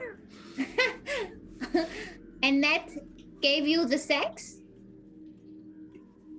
Look, I like to think there was other stuff, like I'm actually a nice person and she's really nice and rather shy. So we're like each other a lot. And are you in love?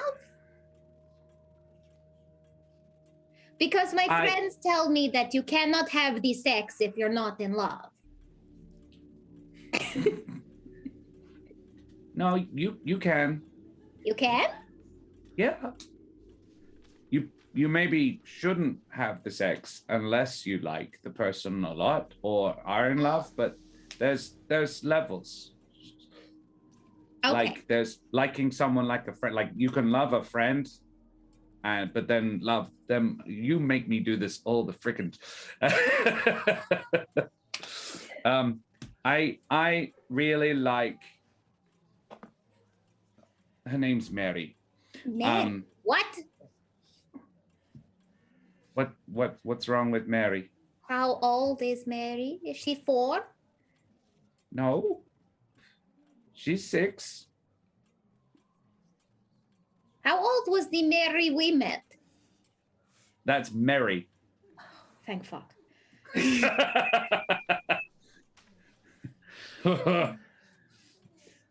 at the most. 3 at the most, Jude, in answer to that question. Mary, like the popular Irish name. Oh, yeah. Not Mary, M-E-R-R-I, the child who you rescued from the island at the very, very beginning of the whole story. Cool. Just wanted to check. I was just like, whoa, no. It is a school. Yeah. That's lovely, Jordan. Yeah, she's I'm really nice. happy for you. Thanks. I hope I get to meet her one day. Trish says sometimes female gerbines can be attracted to female gerbines, which I did not know. But I won't take your girlfriend. That's okay. Thank you. Also, I don't think she is attracted to other girls, which is probably for the best. I mean, that's helpful, right? You're much cooler than I am. No. Yeah. You make rings of magic. I do. Yeah. You stab giant elemental things. Yeah. We're both good at stuff. This is cool. One day you'll be like the magic man of our group, and you'll make all of the things for us. That would be cool. Yeah. It will be like Jordan stuff. That can be like your business. I like that. Yeah. Jordan stuff. Jordan stuff. Anyway. Is there anything else you wanted to talk to Jordan about? Jude? No, I'm just gonna spend as much because time we with can continue doing this all fucking day. I think I just You hang out with Jordan until lunch. Yeah, I hang out with Jordan. I learned my mum's name. That was the goal. I talked about sex with him. You didn't check the surname, but yeah. I don't. Does he know? Do you know, Jordan, if Mama has a different last name? Oh. I don't know. Oh, as if she would have changed it. Yeah, like she ran away from Papa, right? So I've heard. She didn't. She and Papa never shared the surname. Oh. No. Something to do with her being a paladin of Gaspard. Yeah. They don't apparently normally take the name of their spouse. Oh. Were they married? Yeah. I think they still are. I don't think they ever went and like not stopped being married. You actually have to go to a priest about that, I think. Oh. But she just sort of left one day. As a paladin, I should really know more about paladin stuff, but I just stab things. You could talk to Professor Windcrest. Oh. About Well, he's a priest. Oh. He might know. Maybe. He might be able to tell you how to be a paladin. So what is Mama's last name? I'm gonna ignore that. Oh, right, okay. Yeah, and we will take a quick break there, ladies and gentlemen. Very nice. Yeah, we will just take a short one. We will be back in 5 to 10. Hope you're having a lovely time. Yes, we'll be back soon. Say goodbye, everybody. Bye. Bye-bye. Bye.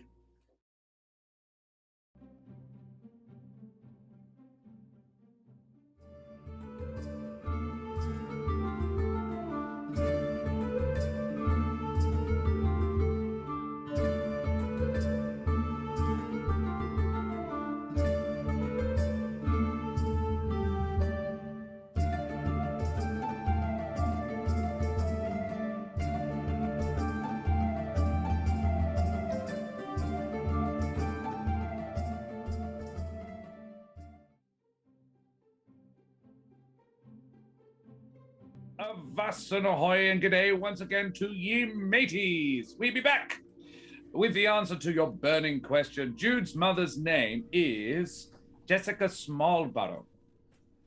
Small barrel. Yeah. Okay. And I I don't have know. so many questions. I may be able to answer them. Cut to other people. Yeah. And we do that. Otherwise, Jude and I could spend, well, AJ and I could spend the next 20 minutes, 40 minutes, hour and a half. Okay, so Trish, unless you want anything interesting to happen, you hang out on a beach for 4 hours. Having a lovely nap. Cool. Benneck, same deal. You basically get all hot and sweaty up in the forest terrarium, having a good old training sesh. Do some Nevermore. personal reflection. Yeah. TC. Nevermore, you head down and find the beast of the books, Chief Librarian Mordain. Goes, yes? Oh, hello, young man. Hello there, Mordain. Look, just a really quick moment of your time, if I may. He is walking with a cane, which he didn't before, and a little bit more stooped, but he's pottering around his big old library with a stack of books under his other arm. Says, well, let's walk and talk, shall we? boy. Sure, not a problem. Look, I know it's not my job or duty to do so, but I would like to apologize for everything my father put you through. It's not exactly. What he did to you was horrible. He took away your freedom, and that was incredibly wrong of him.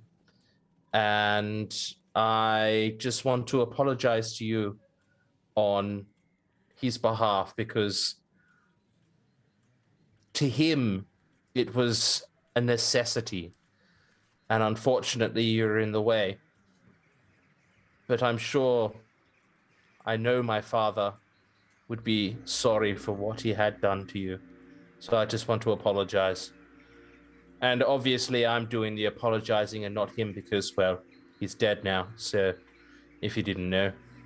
Make me a persuasion check, please. Sure.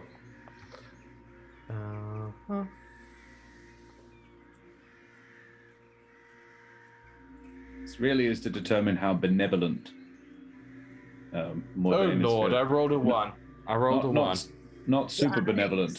He turns around and he says, "I appreciate the sentiment, young man, but I think we both know your father well enough to know that. Well, look, he knew what he was doing. If he knew what he was doing was wrong, then he shouldn't have done it. Well, yes. I hope the lesson, if you take any lesson away from it, isn't that ends justify means.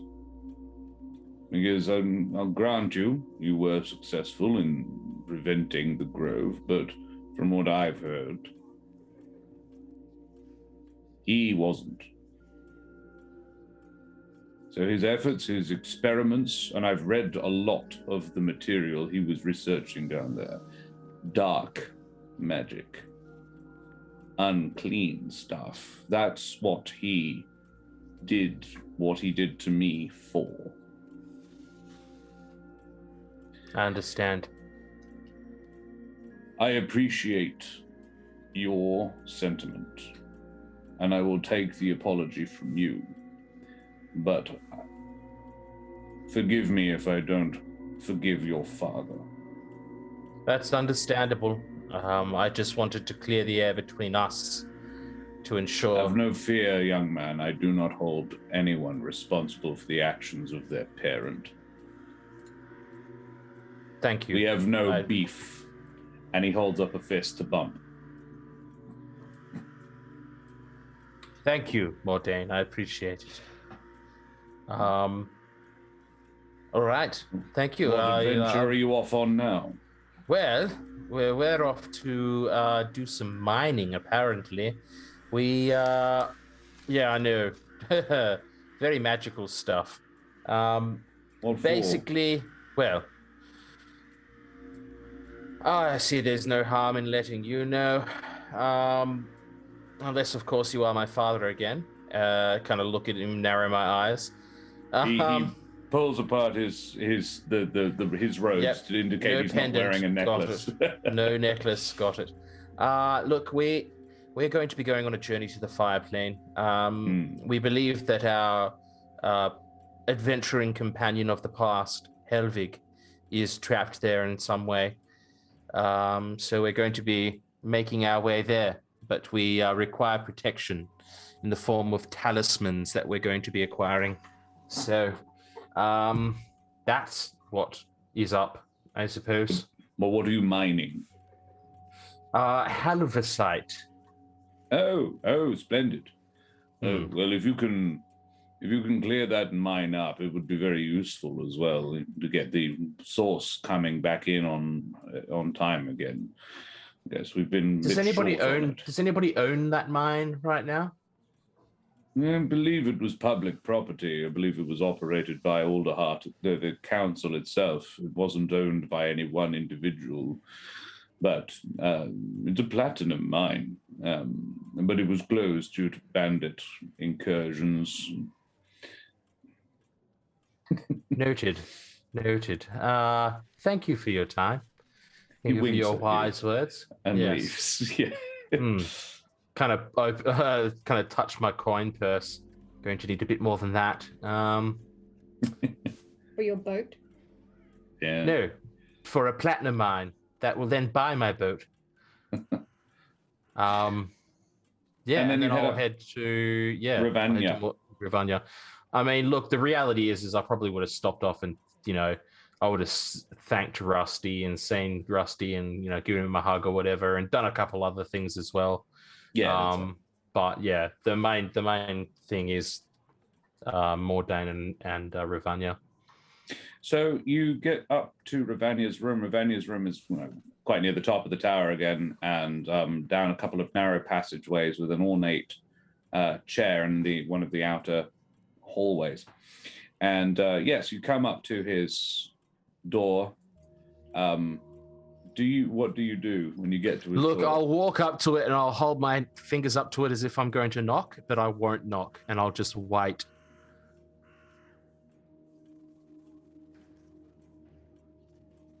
Knock, knock, knock, knock. And just before your knuckles touch, he's like, yes, come in. Yes. Professor Ravania, good to see you. I was wondering how long it would take you to knock. Yes. Well, you got me there. You got me there. Well done. You come in and you notice. So his room changes every time people go in. He is. Where am I? You find him standing in the middle of his classroom.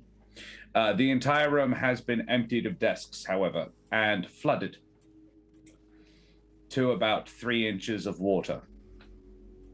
And he is standing in the middle of it, in the process of attaching brown string to a series of foot-long sticks that stick out of the water and hold the string just above it in a very complex pattern. You can also see through your Irileth eye that there are several runes drawn on the walls.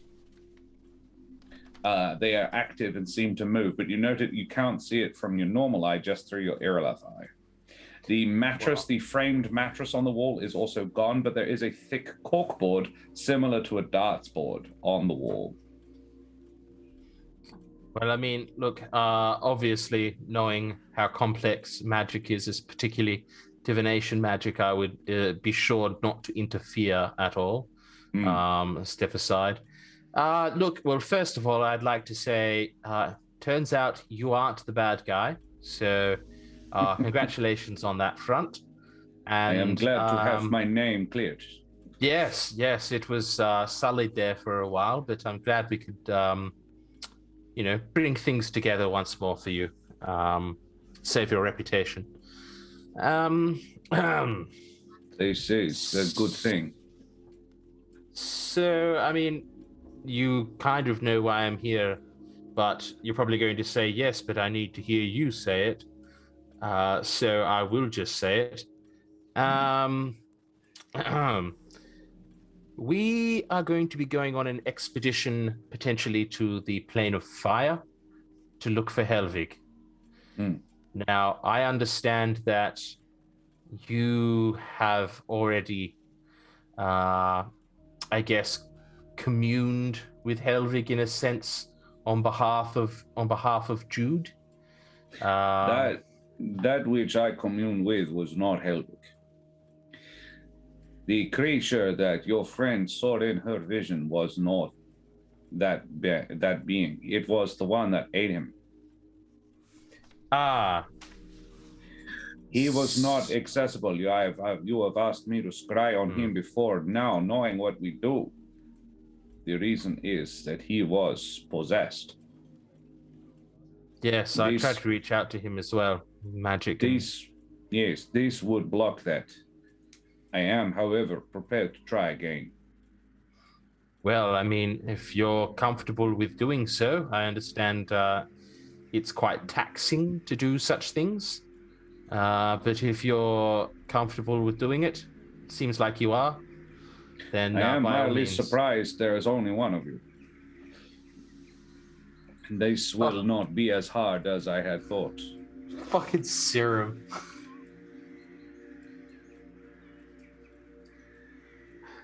Sorry. All right. Yes, just the one of me. I don't know where the others are, doing things that Miss aren't Caper important, is I would up in argue. the... Miss Caper and your friend Benneck are up in terrariums, and Jude is currently talking to her brother about his sex life. That sounds 100% correct. And I don't even need the power of divination to guess that.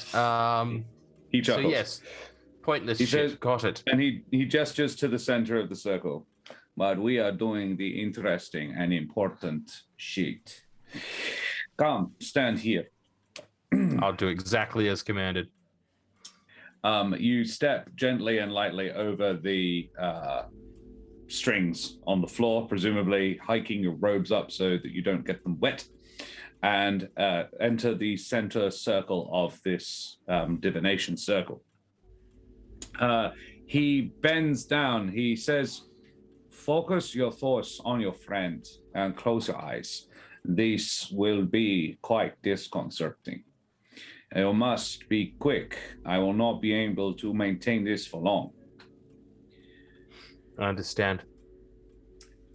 He bends down and clicks his fingers next to some of the string, which immediately catches fire, and it sort of rapidly goes, like when you set gasoline afire. However, the flames are purple.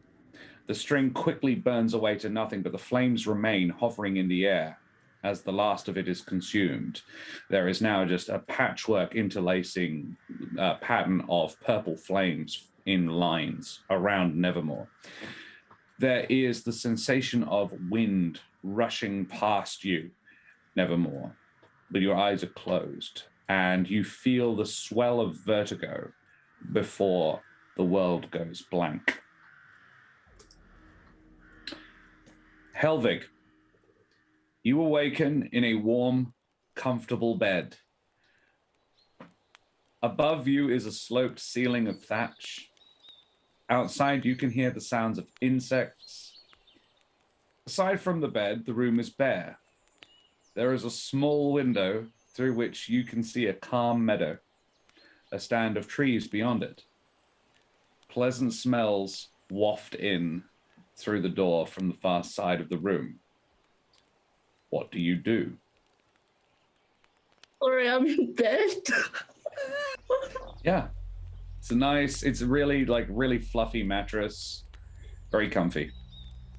I roll out of bed and wake up, get dressed. Guess it's just a routine.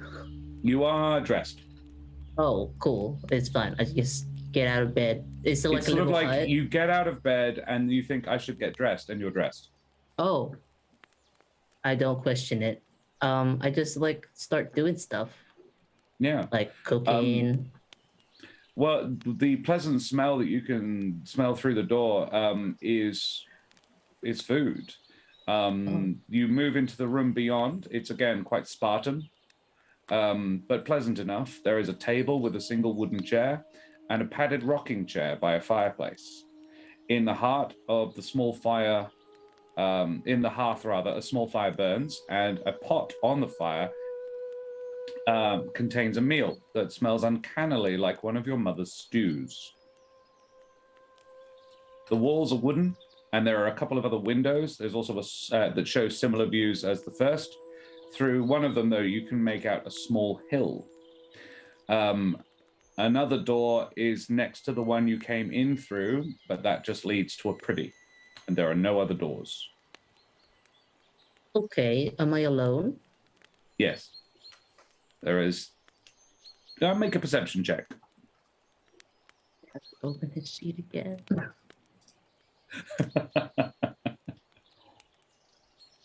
For the audience, Dan did not know this was coming. I don't know why. Think that too. Yeah, be diligent about perception, did you say? Yes. 19. Wow. Okay. Benneck, wow, sorry, Helvig. I'm so used to it. You don't notice anything, you don't notice anybody else. However, a vague recollection in your mind of a different time, a different place, and that hill. The hill outside one of the windows looks familiar. And that you feel like you might be being observed. Not watched exactly, but that there is another being nearby that is aware of you. That's okay. That's not always a bad thing. It's peaceful, so as much as I'm usually a worried person, this feels very zen. Yeah.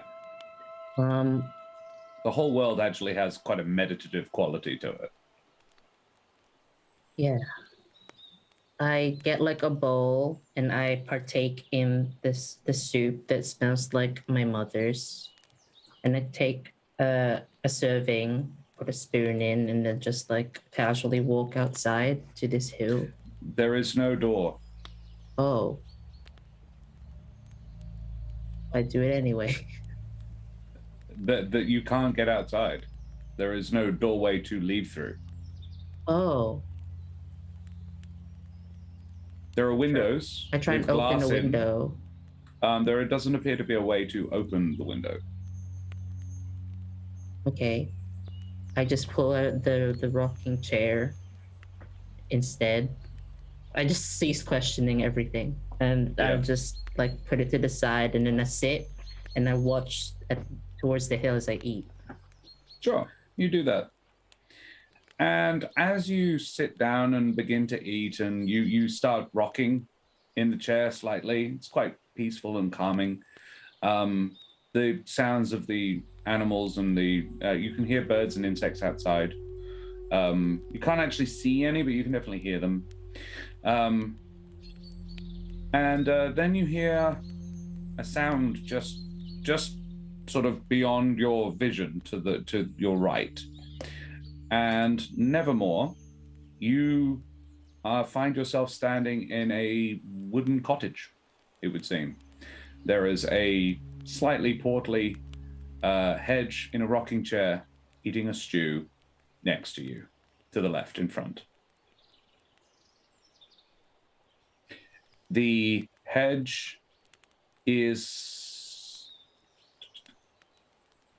slightly see-through. And I can tell it's Helvig? It is noteworthy that his spines are not silver, but in all other respects, this looks like Helvig when you first met him. I kind of look at him and I'll move around to in front of him and like Helvig, you crouch definitely down to look at perceive him. this. My Helvig, eyes follow. Yeah, Helvig follows this, perceives this. The Nevermore that you can see, Helvig, is missing an eye and glows faintly. The whole his outline is vaguely not glowy, actually. Sorry, blurry. Okay. Do Like, I remember almost him? like a heat haze, a mirage. Yeah, you know who he is. It's Hello, Helvig. Oh, hi, Nevermore. I didn't expect visitors. Hold on. As I just kind of like jump up out of the rocking chair and I try and get like a bowl and another serving of stew. And he's blurry, but maybe it's just I'm still like waking up. So I'll try and... Okay, so I'll look around the surroundings and kind of peer out the window. Am I seeing the beautiful hill in the hamlet, or am I seeing everything I fire? described? Everything I All described right. is the same. All right. You've got yourself quite a cozy little place here. Yeah, it's Helvig? Nice. What are you doing? You look like pardon my saying, but I guess you haven't Look eaten like yet. You look like shit. Yeah, look like I've seen a ghost potentially. Yeah, I guess. Come sit. Are you okay? Are you okay? Yeah, sure. Okay, yes. But are you okay? Are you okay here? Do you know what's happened with you, right? What do you mean? I mean, well, from our perspective, I'll sit down and I'll kind of get the food as I'm talking. I'm letting him do whatever he wants to do. He's being from like a our gracious host. perspective, yeah, Jude and Trish and I, you were eaten by an immense serpent, and then we thought you were dead, and Jude had a vision of you, but you were a pile of bones, and then you stabbed my father to death. Didn't Yeah, do there's that, been- yeah. Well, I mean, yes. Me, You were, I did yes, that. you. Yeah, You- you. I That I mean, was look, Jude's that last part, retelling, so that's as that far as la- Nevermore yeah. knows. That's what happened. the last part's a little bit of a, well, I mean, that's what Jude saw. And Jude, Jude probably ate too many muffins.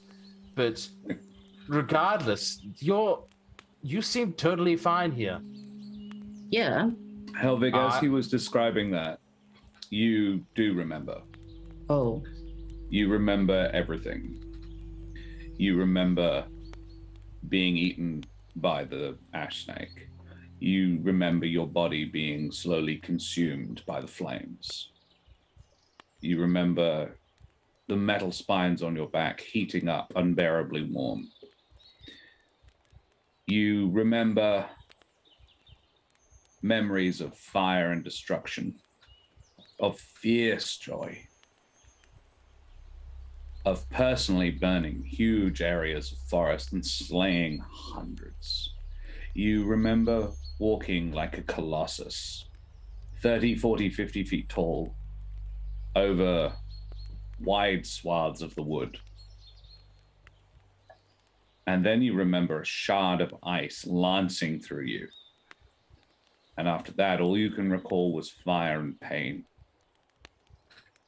And then you woke up here.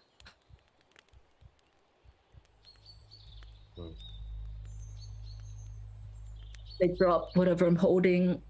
The stew probably spills on the floor. You okay, Helvig? What's going on? You all right? Nevermore, you've noticed the room has become markedly warmer. Give me a second. As I just kind of like push out of the chair, I stand up. Like the chair probably falls over. And just to be clear, DM, that was fun. I felt fun. Yeah. I felt You happy to just felt joy.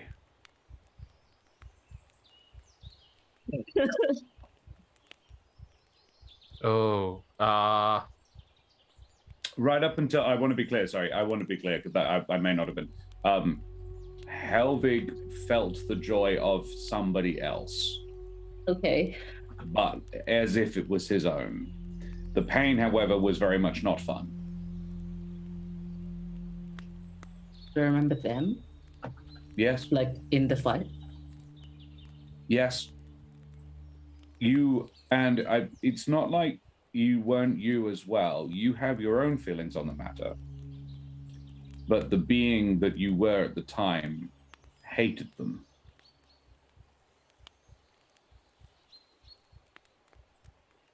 And feared them. Particularly hated and feared the thing that they stabbed it with.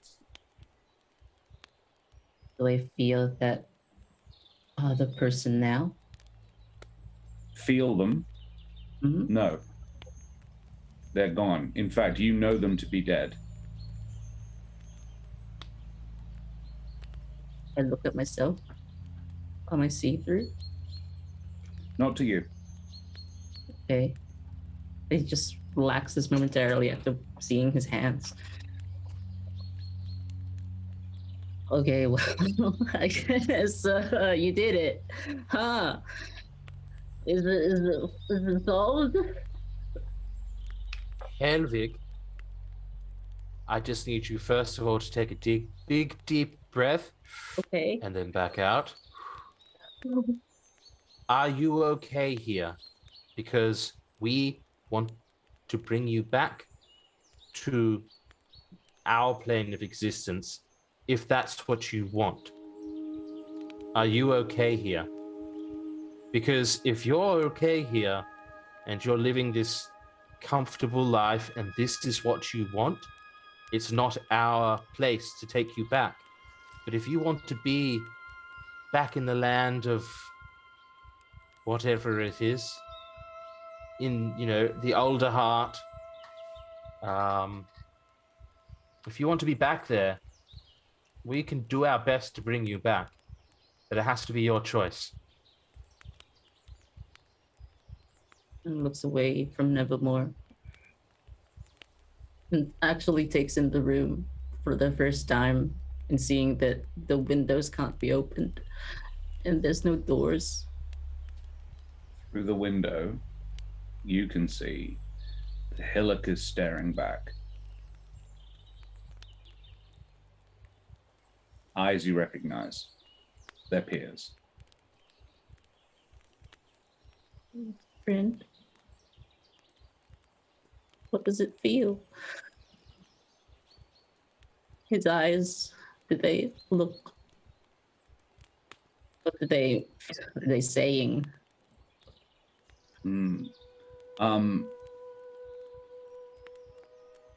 They're just watching.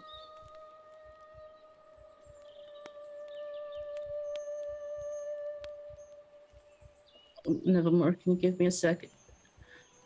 Yes, of course. Well, I mean, hopefully. I might just disappear suddenly. Oh, Pierre? I kind of walk up to the window and I bang on it. Nevermore, you would hear the rumbling of the earth moving and this mountain. Would be, as soon as I hear Pierre, I back into a corner. Just not like "Ah!" like just kind of slowly back away from the window, away from You feel the footsteps of the dragon come, and one window is an eye now. Just like sort of it doesn't become one, but there's an eye comes up to the window. It's the size of the window. This dragon is bigger than the one you saw on the plane of fire. What's going on? Why am I here? Fear! Still the high-pitched squeaky. I can't do it right now. I've got a sore throat.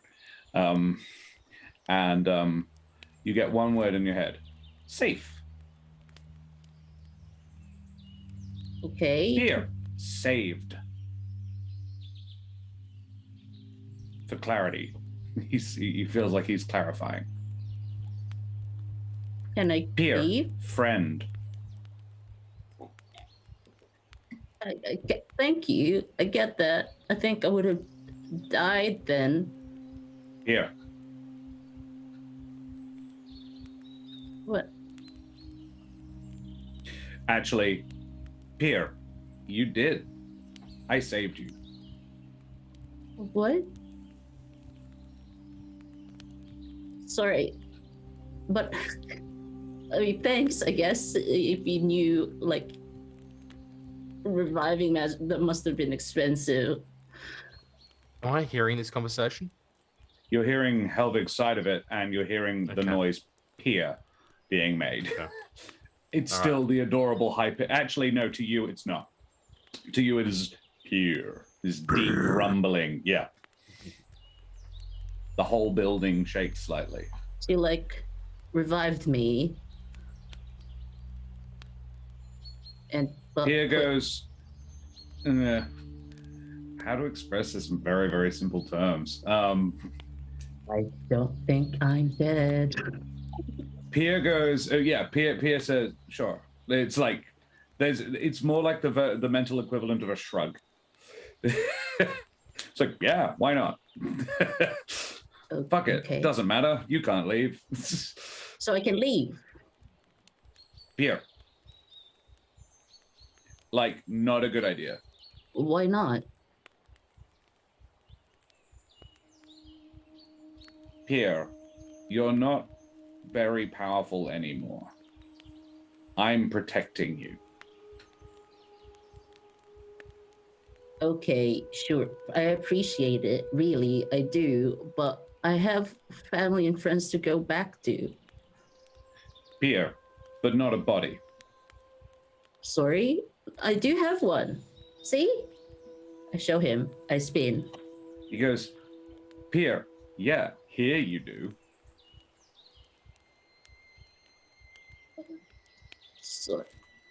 Sorry? No, wait, hold on. Hey, Nevermore. Look, we just made this really funny joke. Apparently I don't have a buddy over there where you guys are, but I only here in this place. Isn't that funny? It's not funny, Helvig. You're see-through to me, by the way. Like, I can see through you. I see you, but I can also see the wall behind you. So, yeah. And from what I know of entities sometimes needing something to go into, I mean, Nevermore, I don't think Pierre's lying. Super cool, Nevermore. Yeah. You cannot feel Iralath right now. Just occurred to me you wouldn't be able to. In this moment, you can think things she can't hear, but No. which is interesting, but not pertinent right now. However,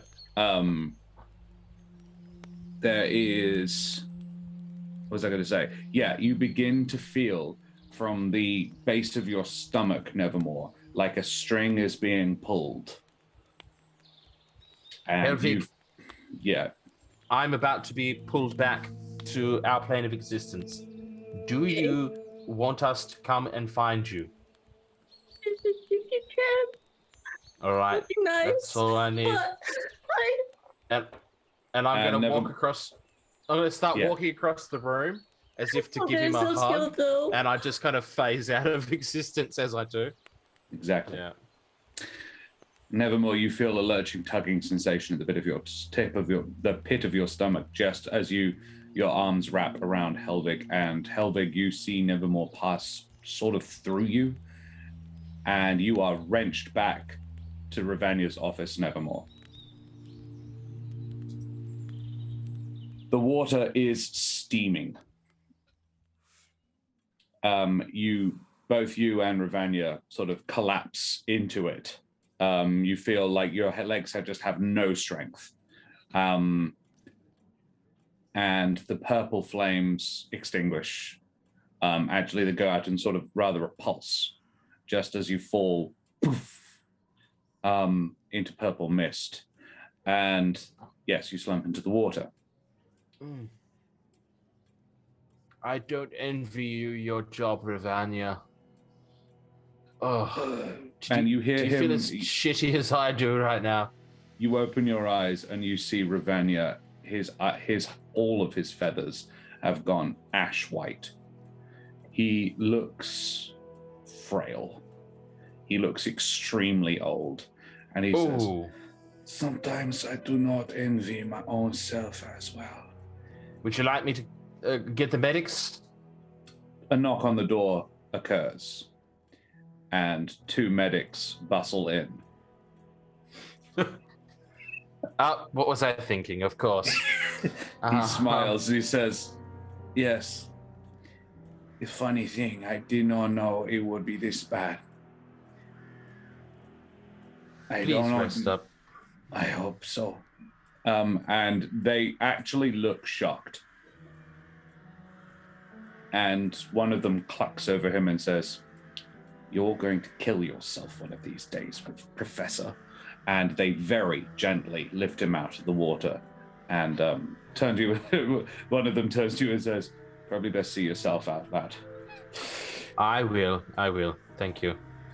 And I'll do just that. Yeah. Yeah. And he is carried away, and well, I will meet the others down at the dining hall for lunch. You do that. And then I guess we'll be making our way, but I will tell them, obviously, once we're all sitting around. All right. Jude, Trish, Benneck. Yeah. Hi. Hello. Hi. Look, I went to see Ravanya, and we are going to go and find Helvig. I can give you all of the details of what happened if you wish, but I'm just giving you the TLDR right now, the short answer. Yeah, the abstract. Yes, thank you. Thank you, Benneck, of course. We're going to go find Helvig because Helvig, the essence of Helvig still exists, but the mortal physical body of Helvig doesn't. Think of it almost like, and I point at my head, Irilath. Irilath exists, but not in a physical sense, not in a physical vessel. The body of Helvig is destroyed, but the essence, the being of Helvig still remains. I'm confused. I thought you were just going to talk to the librarian.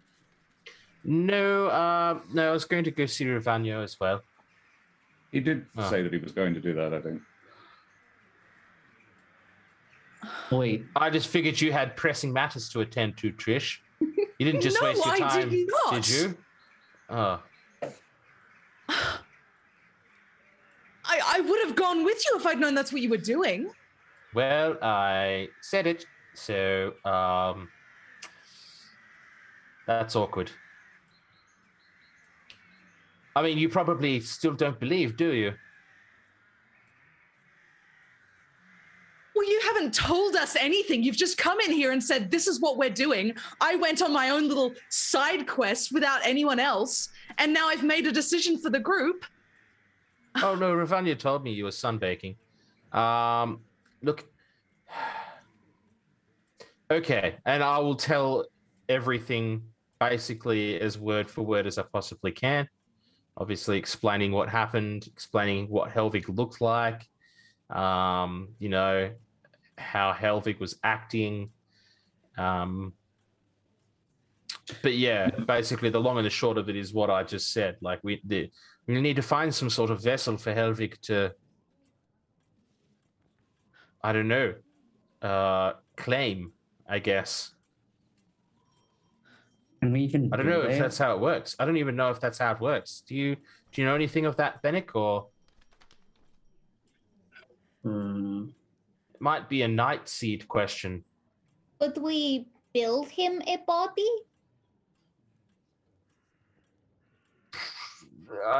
Probably not. I mean, you could probably put him in a necklace if you wanted to. Jordan Littlefoot was having lunch with his sister. Yes, of course. And has been quiet this whole time, just sort of Warforged Helvig incoming. Yeah. Yeah. Warforged Hedge. He goes, it actually could be done. Really? Sometimes I just say stupid ideas until one of them is good. I would really have to talk to Professor Varus, but I couldn't do it. I couldn't do it. But Professor Varus might be able to. You'd need a lot of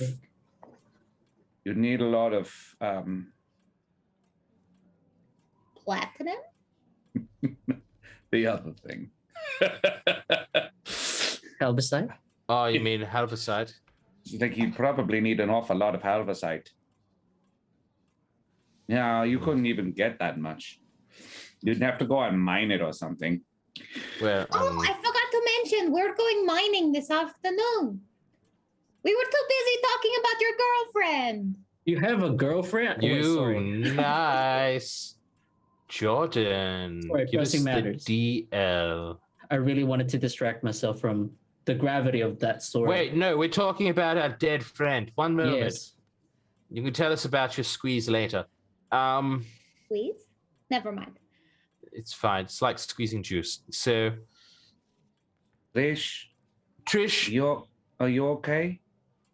You don't look okay, Trish. Yeah. No, I'm fine. Tell us what we're doing. Trish.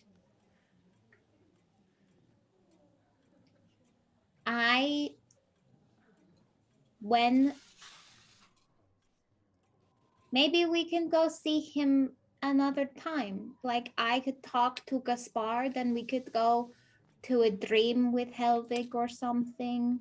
If he's partly dead, maybe Gaspar knows a way to reach him.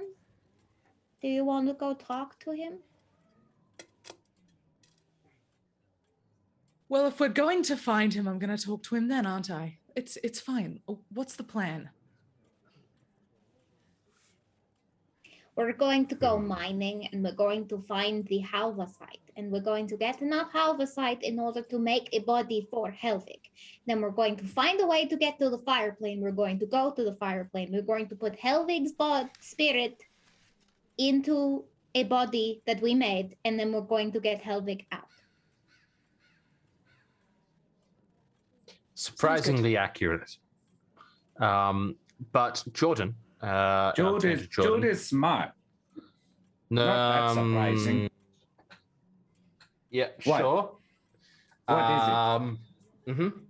Sorry, just tripped me up there for a moment. We it would be really cool if you would be able to assist your who's your lead professor in enchanting again? Remind me the name. Professor Varus. Professor Varus. Could be very cool if you'd be able to assist Professor Varus in creating the items which will protect us within the plane of fire. Yes, and I'll just go into a very brief explanation. There's, we need Halversite for this, blah, blah, blah. We're going to go get Halversite. The Dean was going to do that. You could help. Yeah. Oh, the Dean would create? Yeah. The Dean and like he said, I have to talk to Minkus. That's who he was talking about, Minkus Varus. Minkus Varus? Love that. Yeah. But it'd be cool if in some way you're involved, whether or not you're just observing, but we'll try and make it happen. Like you could be the magical tech assistant. I would like that. I could put in a good word and say that you have to do it. Would you like that? I would not. I would. It's not that I don't appreciate it, Jude. I do. But I don't want to get anywhere by someone else doing it for me, yeah? I'm not doing it for you, Jordan. I'm just requesting that you're part of it. And if I'm good enough, then they'll ask me. All right. I appreciate it. If you say so. They'll probably ask me anyway, because I know about it now, and I didn't before, and they probably don't want to tell very many people. And you're cool, and you know how to do it, and very you're dangerous. magical. But I am pretty good at what I do. That's true. I am magical. You are. Well done, Jordan. So yeah, that's the plan. Trish, you hippie, you patronizing piece of shit. I know. I love it. Trish, your face is making me upset.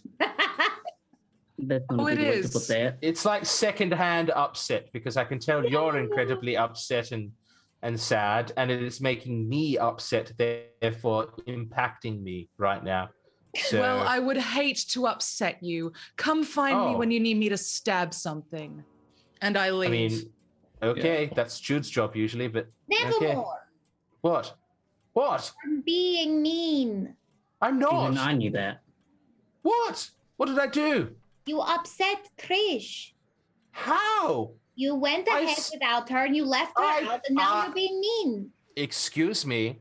I mentioned that I was going to go see Mordain, and then Dean Winsworth said, and I know this because I have perfect memory, are you going to go see Ravanya? And that was actually the other thing that I was going to do. That's pretty much exactly what happened. So, I mean, not everyone has like perfect memory, though. Well, it's true. But, I mean, look, I may have come across as a little bit rude just before. I confess that. But I'm not in the wrong for investigating. and I didn't keep it secret from anybody because that's not what we do anymore. It was just a missed opportunity for Trish, and I understand why that would upset her because out of all of us, she's the most skeptical of all of this. I think it's more than that, Nevermore. Then you made it all about yourself and how you got upset about her face. Yes, well, I was. You know, sometimes you're an ass. I walk away. Oh, it's a day for it, isn't it? Are people just walking away from the table? Is that like... No, it seems like people are walking away from me, Benneck. Take your cue, go for it. I mean, sure, why not? Everybody else seems to be fucking doing it. Like, I'm not upset or anything.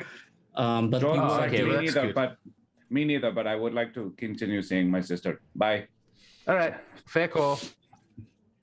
And I think we'll leave it there. Yeah, I sit with Nevermore. Oh my god. That just went off the rails so fast. It's legitimately difficult for me to be such a fucking asshole and to not care. Like, because like the Mitchell me was like, I see Trish's face and I feel bad. But then the Nevermore me is like, you're making me feel bad. Like, just you're making me feel bad. I was like, yeah. That was great. Oh. You do it so well, Mitch. You do it so well. Thank you. Thank you. It's like you're proficient at it. Alrighty, let's have some chill. And yeah. Whew, that was heavy. That was a heavy day.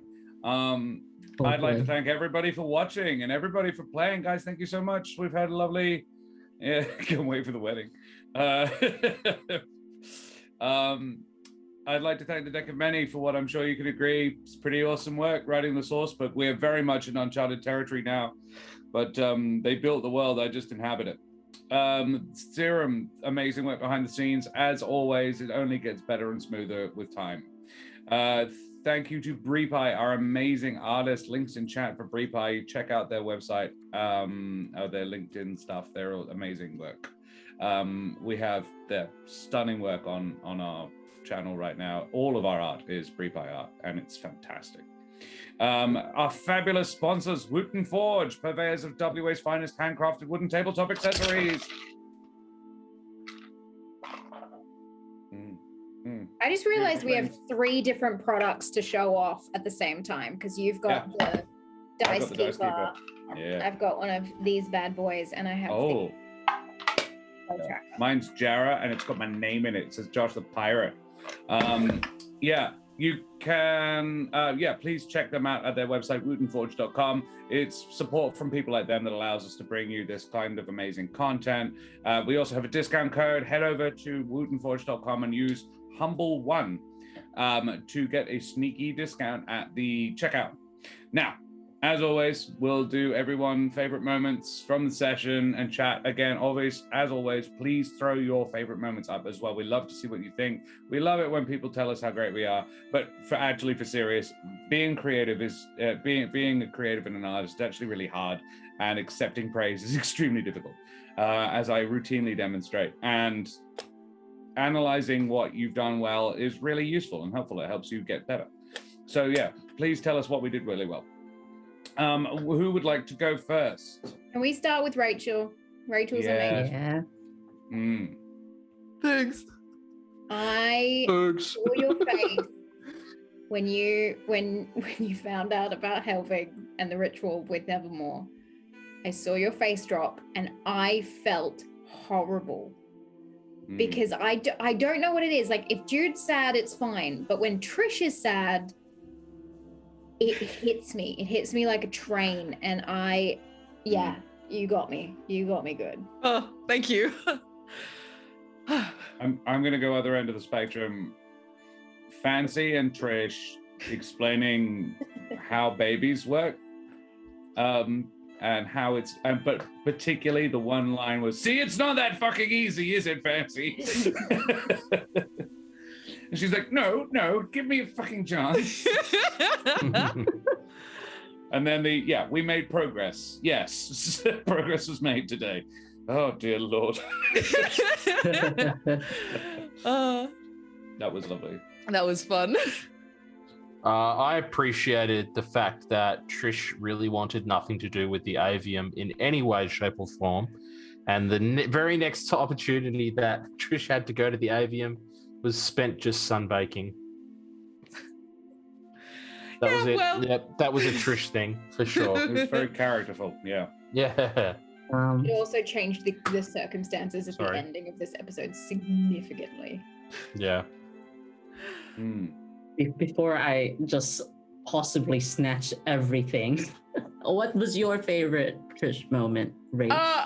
I was gonna say the one Josh mentioned, me being like, it's not easy. You all make fun of me for my juice metaphor, but then you give it a crack and it's fucking hard. So that was fun for me. My favorite, oh God, I have like two. My favorite Trish moment from the happy times Trish was like adding onto like Benneck's plan, being like, all right, rate it in, gang. So Benneck had a 3-pronged plan, and now I'm adding a 4th one. Let's not fuck up. Like, yes, Trish. And yeah, I love you defending yourself. That's like, it's not like you have anything against researching. It's just pages missing in books. Yeah.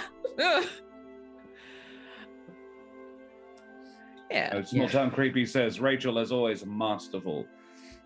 Trish can research just fine. What else we got? Yeah, look, we'll get to that bit, Serum. X-Cat Darkness, cool, interesting name there, like that. Jude talking to her brother was so good, but there was always so much to unpack there. Oh yeah. And the whole bit with Nevermore all the way up to the end. Yes, I'll have to catch up on the YouTubes. Yeah, it's all there, buddy. Yeah, all right. Who else should we talk about now? Jude Littlefoot. Yes. Got that wrong.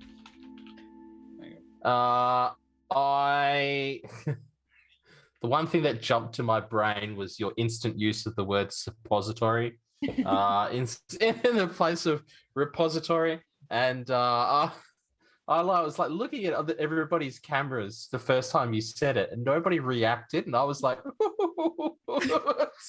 just giggling away. But it just slipped it in, much like a suppository. But yeah. That was just a little moment of joy for me. What was your favorite UAJ moment? The letter to Mama. Yeah. And also the use of what did I call it? Bore me Atlas. No, that's exactly what I'm saying. You're saying it wrong. Right. Why? Close enough. I really liked your use of your D6 booster to improve your stealth roll to sneak into this class. I adore being Jordan with you, and having the two Littlefoot siblings talking bullshit. And the problem is, yeah, AJ and I can go for hours in that headspace. And yeah, I think if I have to pinpoint a favorite, it's Jessica Smallbarrow. So cute and such a characterful name. Like I feel like I know a lot about that person already. Yeah, that was cute. I'm excited to meet Mama. I am not excited to have to figure out how to do that one. I really loved you asking the lawyer about tracking down your mum, because that's such a good idea, and also makes perfect sense for Jude to think of that. I thought that was really good. I loved that. Yeah. I was very interested to see whether the lawyer would reply anything about Nevermore's mum, because I didn't state which mama. Oh. I stepped forward and was like, how about tracking down a mama? And he was like, Jobeen one. Like, did not know about Nevermore's mum, but it was interesting. Oh, he did. Lie. That was more of a me thing. I didn't interpret it that as I figured you were looking for info about your mum. Because I wanted to see what the lawyer would say. If that had been like I wasn't clear on that, because I know like that was DM meddling a little bit and knowing that you were more interested about your mum. Like the lawyer may well know stuff about Nevermore's mum. Yeah. There are very few people in the world do. Yeah, I think it was Jude was Nevermore asking doesn't. about her mother. AJ was asking about Nevermore's, and I didn't know which way you'd go with it. So Right. I'm glad that it went straight to Jude's mum and that Nevermore's mum is still a secret or whatever. Yeah. All right, I gotta say, just talking with your brother about sex, but mainly the bit of like, right after Jordan was like, hey, so yeah, I'm cold now because everybody knows that I'm like your brother, and you're like, so you got the sex? I was like, And he's like, look, I didn't, it helped, but I'm also.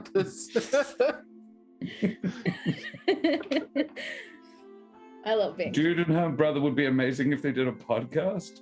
the Littlefoot. Yeah, for a Littlefoot podcast. Oh no. Use of manifest, like what the fuck, Jude? Yeah, but doesn't really know. Make us. Good. Because was a favorite moment, just implying that she can steal her brother's girlfriend whenever she wants. Yeah, I liked it. Say that. That wasn't what she was implying. She was like, I want to know if I'm attracted to women, so I'm going to find. Obviously, your girlfriend's hot. Otherwise, you wouldn't be. So let's.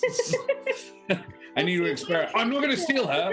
And he's like, you might actually. You are very cool. Yeah, have we met any Lady Jerbeens this whole time? Because I feel like Not a young one. We haven't met them, but we saw that massive, oversized Jerbeen woman who was a professor at the Avium. Yeah, there's We a saw her female walk Jerbeen who's a past, but that was it. professor. There's been that a was few just- Jerbeen women, but none Jude's age. Yeah. We've had Yeah. a few male Jerbeens Jude's age. Shillout is a Jerbeen. Who's Shillout? Shillout of the spa. Shillout sequestry. Ah, that's right. Yeah, but she was older, wasn't she? Yeah. The thing is, finding a young adult Jerbeen is a very narrow window. You've got like 6 months before they go to like an adult, because they age quite rapidly in that formative period. 5 and 6. Yeah, Oh, basically. when you were saying like 5 and 6 and sex, I It's a was bit- like, oh, it's a bit They're creepy. Hey, mentally- yeah, Yeah, but they are adults. yeah. they're just fast. They mature like very quickly because they Aarakocra. live for about 60 years. So everything is accelerated. Cool. Alrighty, let's move away from 6-year-olds to somebody else. Let's talk about how good Dan was. I want to give amazing props to Dan before we even start because, as Siren pointed out, I threw Dan under the bus somewhat. And I almost feel bad. You don't. But no, I don't at all. It was great. I loved it. The look on your face was fantastic. But you rolled with it so well. You went with it so well. That was why I didn't want to tell you it was coming, because I was like, no, I know he can do this. I know he'll go with it. I know it'll work. And it did. Yeah. You That was snapped epic. into character too well. I think you can actually replay my face when I hear Helvig's voice. I went like, because you just snapped into him, and it was incredible. Felt it in the air when you were describing. I was like, normally Josh warns me. Maybe it's not it. This is a weird Rivania moment. And then you're just like, Helvig. And I was like, oh, fuck. Wait, me?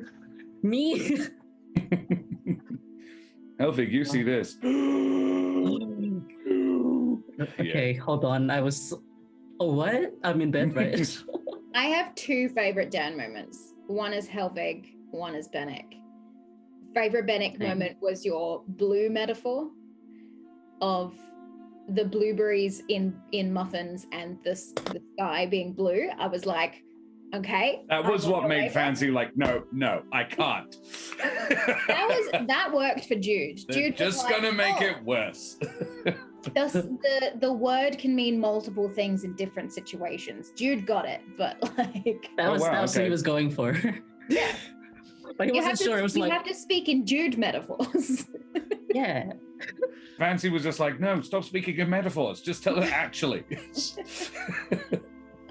She wasn't getting it actually. Anyway, it doesn't matter. Yeah. Jude's confusing and fun to play. But my favorite Helvig moment was actually you just accepting your circumstances. Like you were riding the wave that Josh presented to you, and you kind of picked up on the cues of like, this is something that you're in, that you've kind of accepted, that you don't question.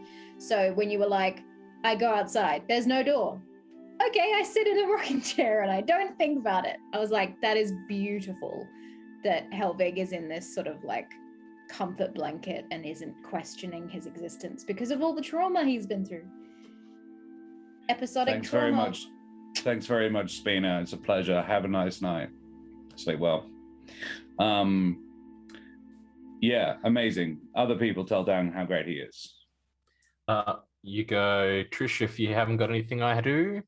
Oh, I was going to say, as Benneck, I really loved the line when you were like, I'm going to go relax, by which I mean do some trading. Because it's funny, but also says so much about his character that he's that kind of, I'm like, all right, you've got some stuff going on. That's interesting. I like that. That was good. He lifts.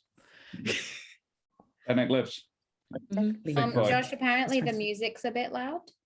Apologies. It's actually just stopped, but yeah, I will turn it down. I mean, it's gone, so it has stopped. I gain a lot of enjoyment out of how Benneck is never quite sure how to handle disharmony between the party members. Like when, you know, obviously right at the very end there being the prime example of Nevermore just being Nevermore. And Benneck just being like, do I leave now? Like everybody else is leaving. I'm like, yeah, just walk away. Everybody else has, go for it. You're like, I just love how Benneck's just, he's still kind of taken aback by how everybody deals with each other or how everybody is with one another. So yeah. And of course, Helvig. Just the conversation with Helvig. That was cool. It hurts more now knowing how upset Trish is. Like, it hurts. Jude wouldn't have needed to be there and hates being in Ravagna's office, but like knowing that Trish was upset that she couldn't be in that part of that, but also knowing that this was such a necessary thing for Nevermore to experience. It was such a good scene for the two of them to have. And now it's also triggered this thing with Trish. Like, it kind of works out well for the story, but I'm like, yeah, absolutely. I'll do a combo because I haven't said anything. But I think today was the session where I had to play both of them. At least they're in different places. So cool. I promise not to make you do it very often. It's fine, Josh. Look, it was a surprise, but I'll roll with it. Whatever. Craft the story. But I think today, well, my favorite Dan moment is like actually getting to like see how different those two people are, because I had to play them quite close together in a short period of time. Like, to be honest, Helvig, like in the moment, in the emergency of like Nevermore going, this question's really important. Do you actually want to be rescued? And then being like, yes. And then he vanished. Right after that moment, my brain was like, he'd be like, oh no, they're going to go to the plane of fire. I should have said no. Like, that's like what would have happened immediately after. Yeah. Like, he would have like spent like however long worrying that he can't like say that he's like, just give up. Never mind. I changed my mind. Just like stay over there. And I was like, oh, I can't say that, but that's the context of, I guess, what's happening in the elemental plane of fire alone.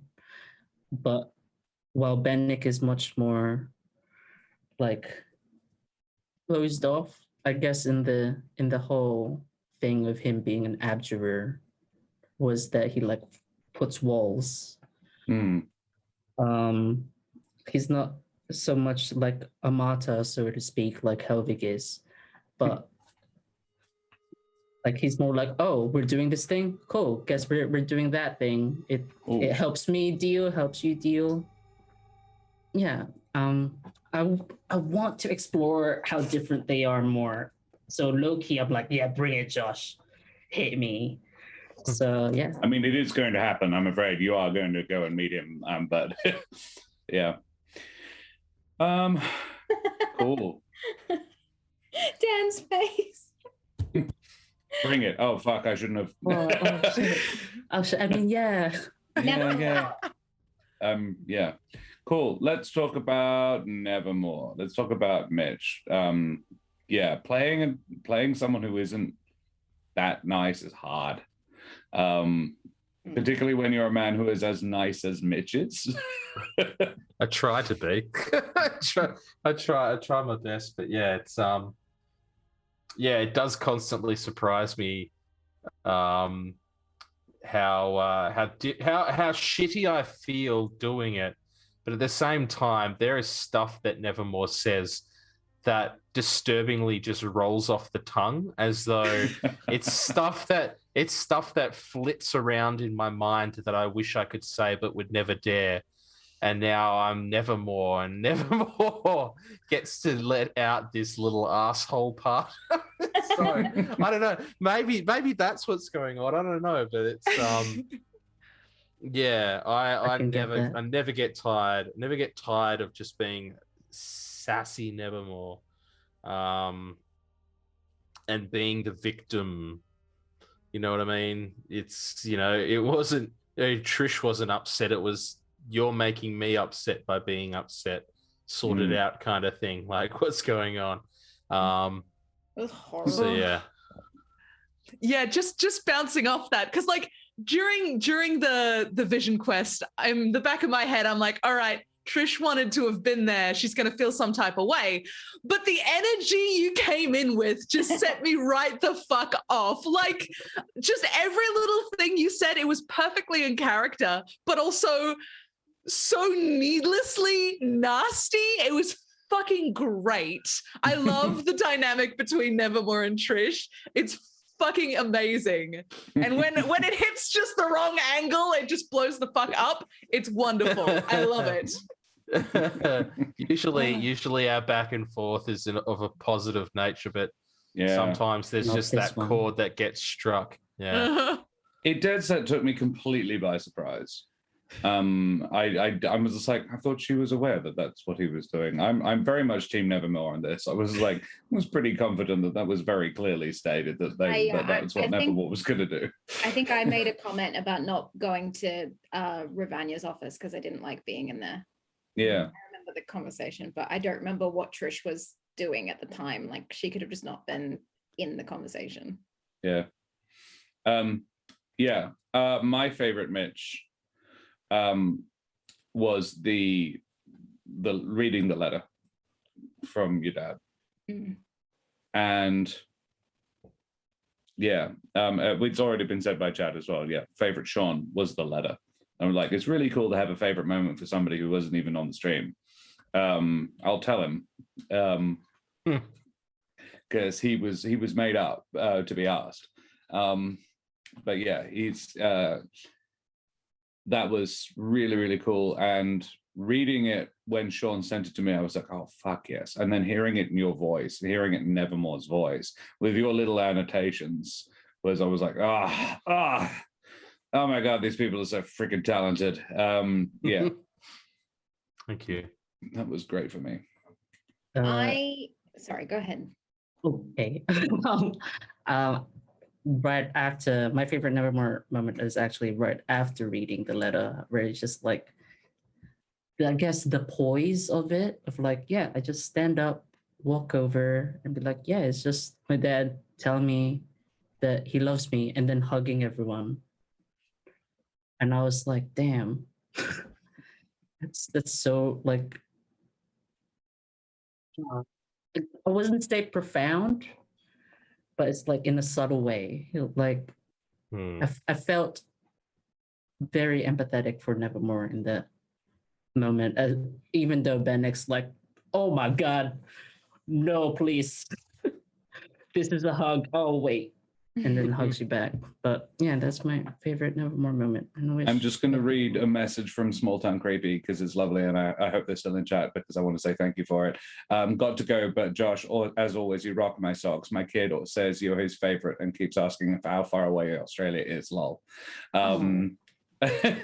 There was another one, however, and it's to all of us. I think you all do such a great job of trauma for these heroes. So many stories don't address the fact that the heroes don't come out without scars, but even with the trauma, there is humor and softness, and that is really keeps us from being all the angst and no fun. And yeah, that's the balance we strike, and it's tricky, but it's good. Yeah, thank you.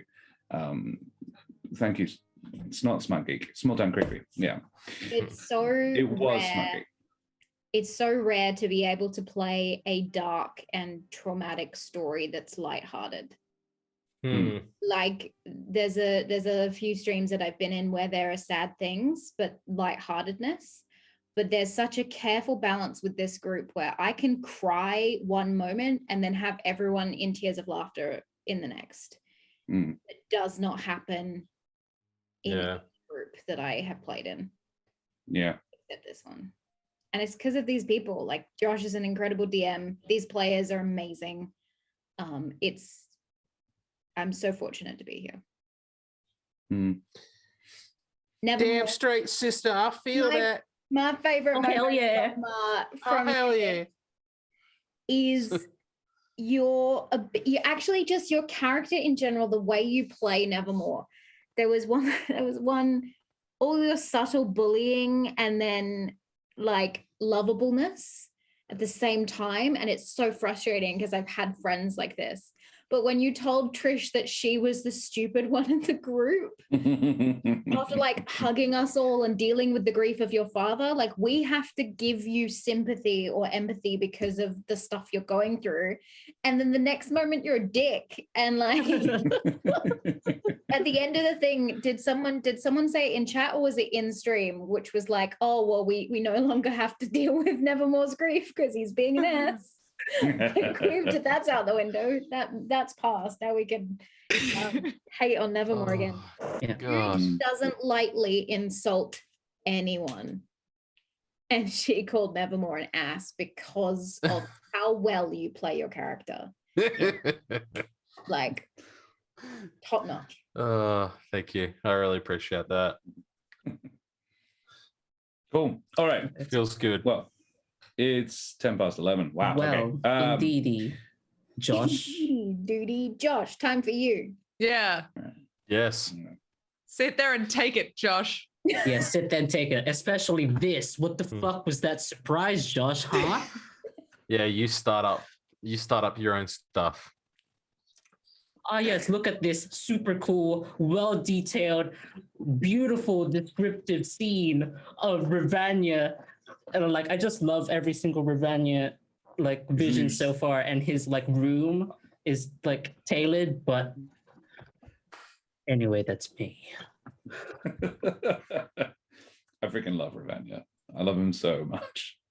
What's fun is he will get better. You know he'll get better because on a different channel, on a different stream, which is set 2 weeks in the future of this particular event, he's okay. Ooh. Oh, well, I'm glad. It's really hard dealing with time difference. Yeah, because the adventure that Thicklehorn was in is canon. And another character that Dan has played has met Ravania in the future.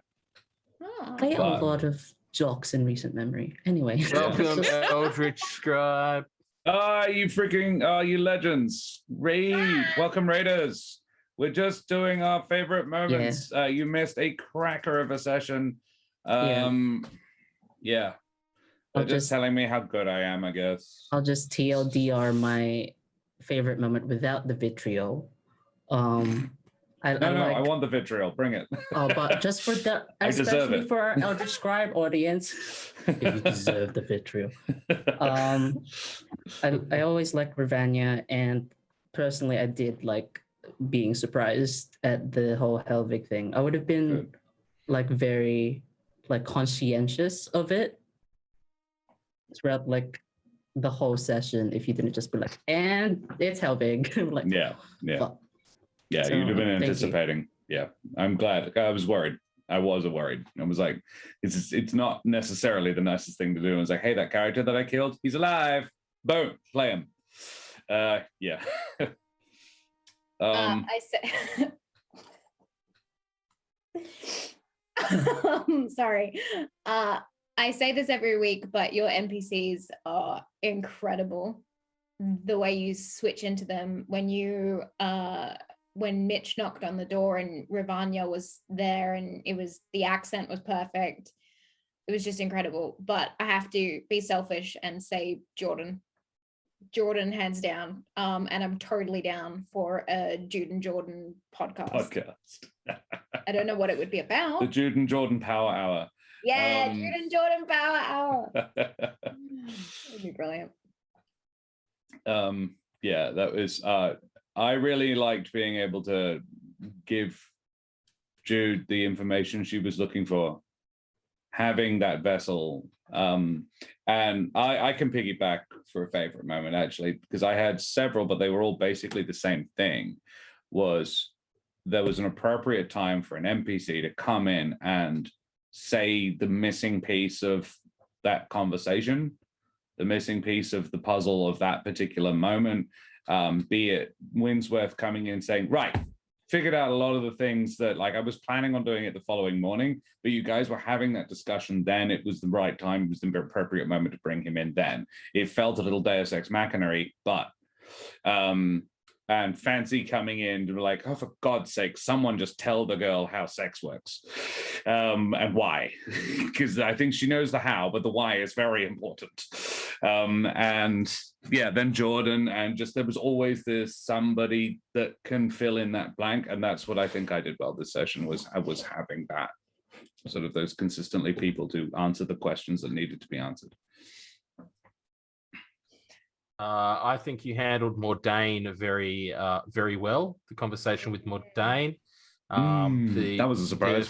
The forgiveness to Nevermore, and the acceptance that Nevermore didn't have a part in it, but not forgiving my father, and really kind of just not changing, but giving Nevermore a different way of looking at what his father did once more, because he had fallen into this whole everything he did was for the better. But he being Mordain is somebody who is incredibly impacted by something my father did, and hearing him say that means a lot more than to Nevermore. It means a lot more to hear it from Mordain. A couple of students as well. Oh, whatever, that's fine. But like, yeah, I mean, the students didn't talk to me about it. The dead students. He created a bone construct. Yeah. And then he also summoned undead shadow creatures that killed 2 scribe students. Yeah, it's fine. I mean, look, sometimes you got to blur the edges a little bit, but sometimes you murder people, so Yeah, but yeah, I enjoyed the conversation. I enjoyed the conversation with Mordain, basically. Yeah, I agree. I also want to double down on that, because the reminder of how dark Lazarus had been was actually just a nice wake-up call for all of us, I think, of being like, yeah, we let him back into the party and he got to be a hero, and he got celebrated and had a memorial, like a public one, where people were like, oh, look how good this guy is. And he was a terrible person. His plan involved heavy duty necromancy and probably wouldn't have worked.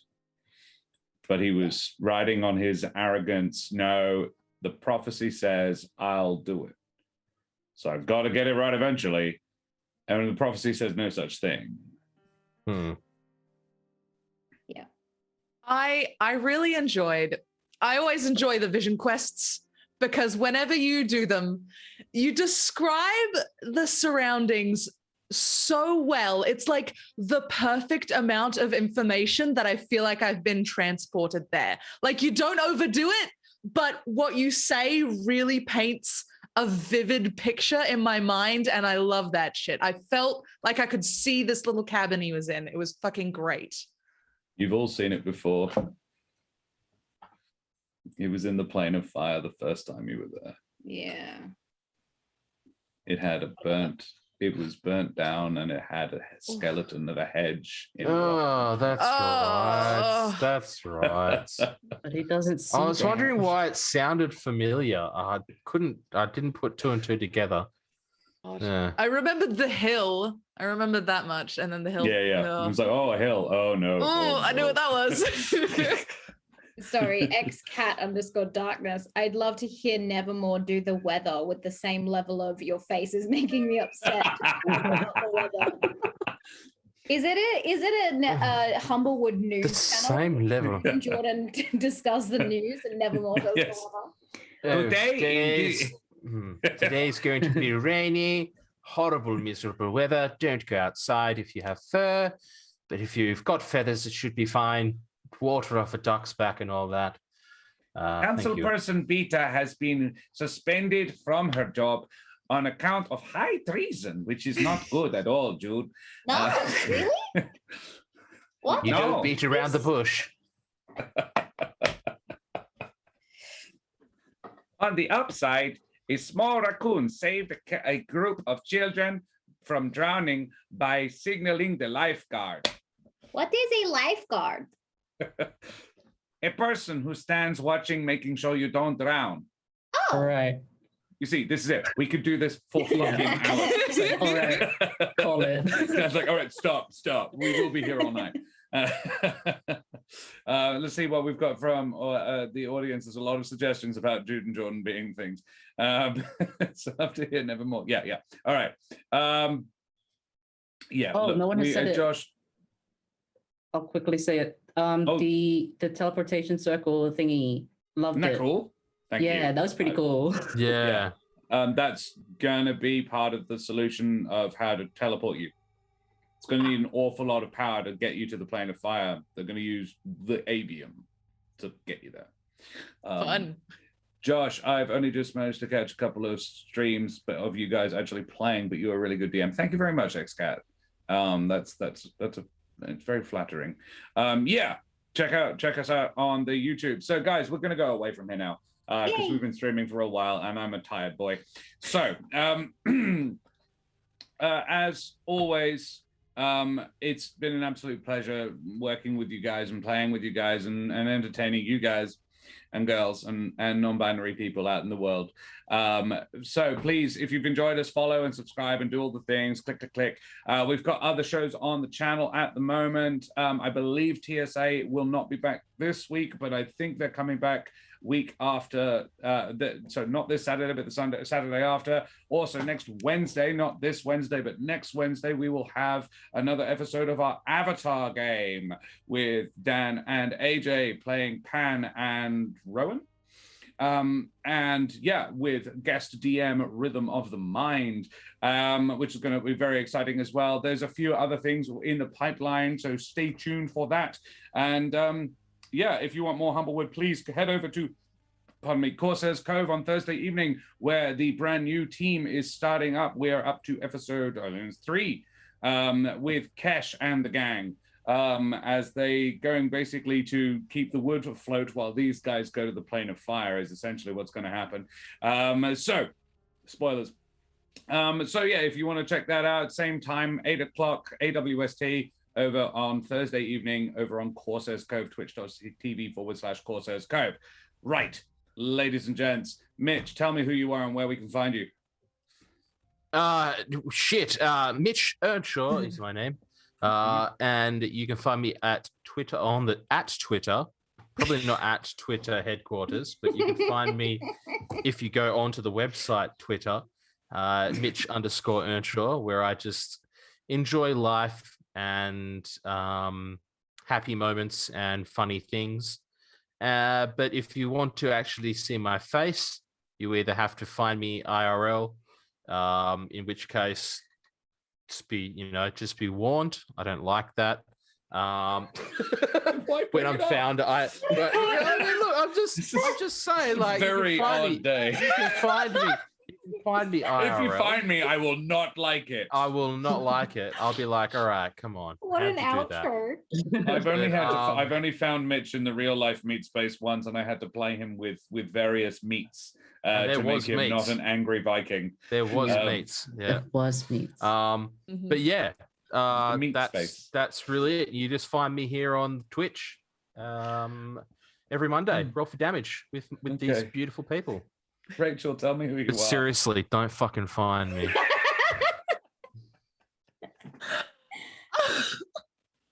What? Rachel, let's keep that chaotic energy. Go. Wonderful. Hello, my name is Rachel Foucar. I'm a writer, actor, and creative trash at large. You can find me on Twitter, Instagram, and TikTok at Rachel Foucar. I don't exist in real life. I'm a computer program, so those are the only places you can find me. You can also find the book that I wrote, The Rings of Mars, right here on the internet. If you like science fiction and reading, do it. It'd make me smile. Splendid. Where do I want to go from there? I think Dan, tell me who you are and where we can find you. Okay. Or not find you. We won't find you if you don't want us to find you. Dear God. Hello, I'm Dan. I am D-Rep in the cyberspace. But normally I'm a meat space person. So like Mitch, don't find me. Aside from that, you can actually just find me here on Roll for Damage every Monday right now. Same time slot as my Yeehaw wizard man with his newfound friends goes to save my really reluctant disembodied Lord of Murder. Hedge. He's trapped in a house. It's a nice house. But every second Wednesday, not the coming, but the Wednesday after, and every second Wednesday, playing Avatar, the TTRPG, where I play Rowan, the mob spear wielding non-bender big brother, really weird conservative. Anyway, that's it. Very conservative. Conservative. Yeah. All right, AJ, tell me, please. Hi, I'm AJ. I'm a creative Should we being. find you? I mean, you can find me at certain points of the year, including Fringe. I have a Fringe show coming out in February, but more on that later. Hi, I'm a creative person. I do world building videos over on my YouTube channel, Winter's Tales. I've just put up the latest episode that came out today in chat if you want to go check it out. I'm building a world one step at a time that I'm going to host and DM a game in next year, very soon next year. So stay tuned for that.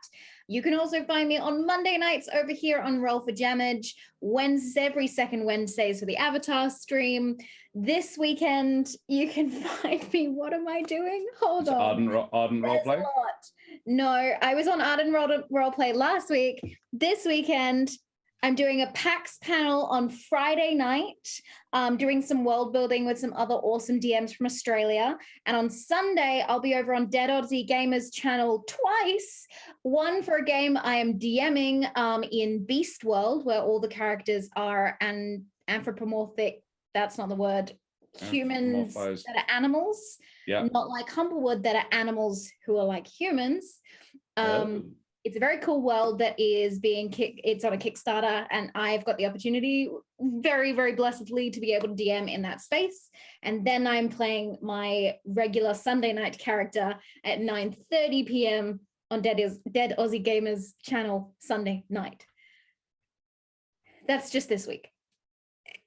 So don't try and find her in the real life because you just won't. There's no time for that shit. I wish I was a computer program, though. Be very convenient.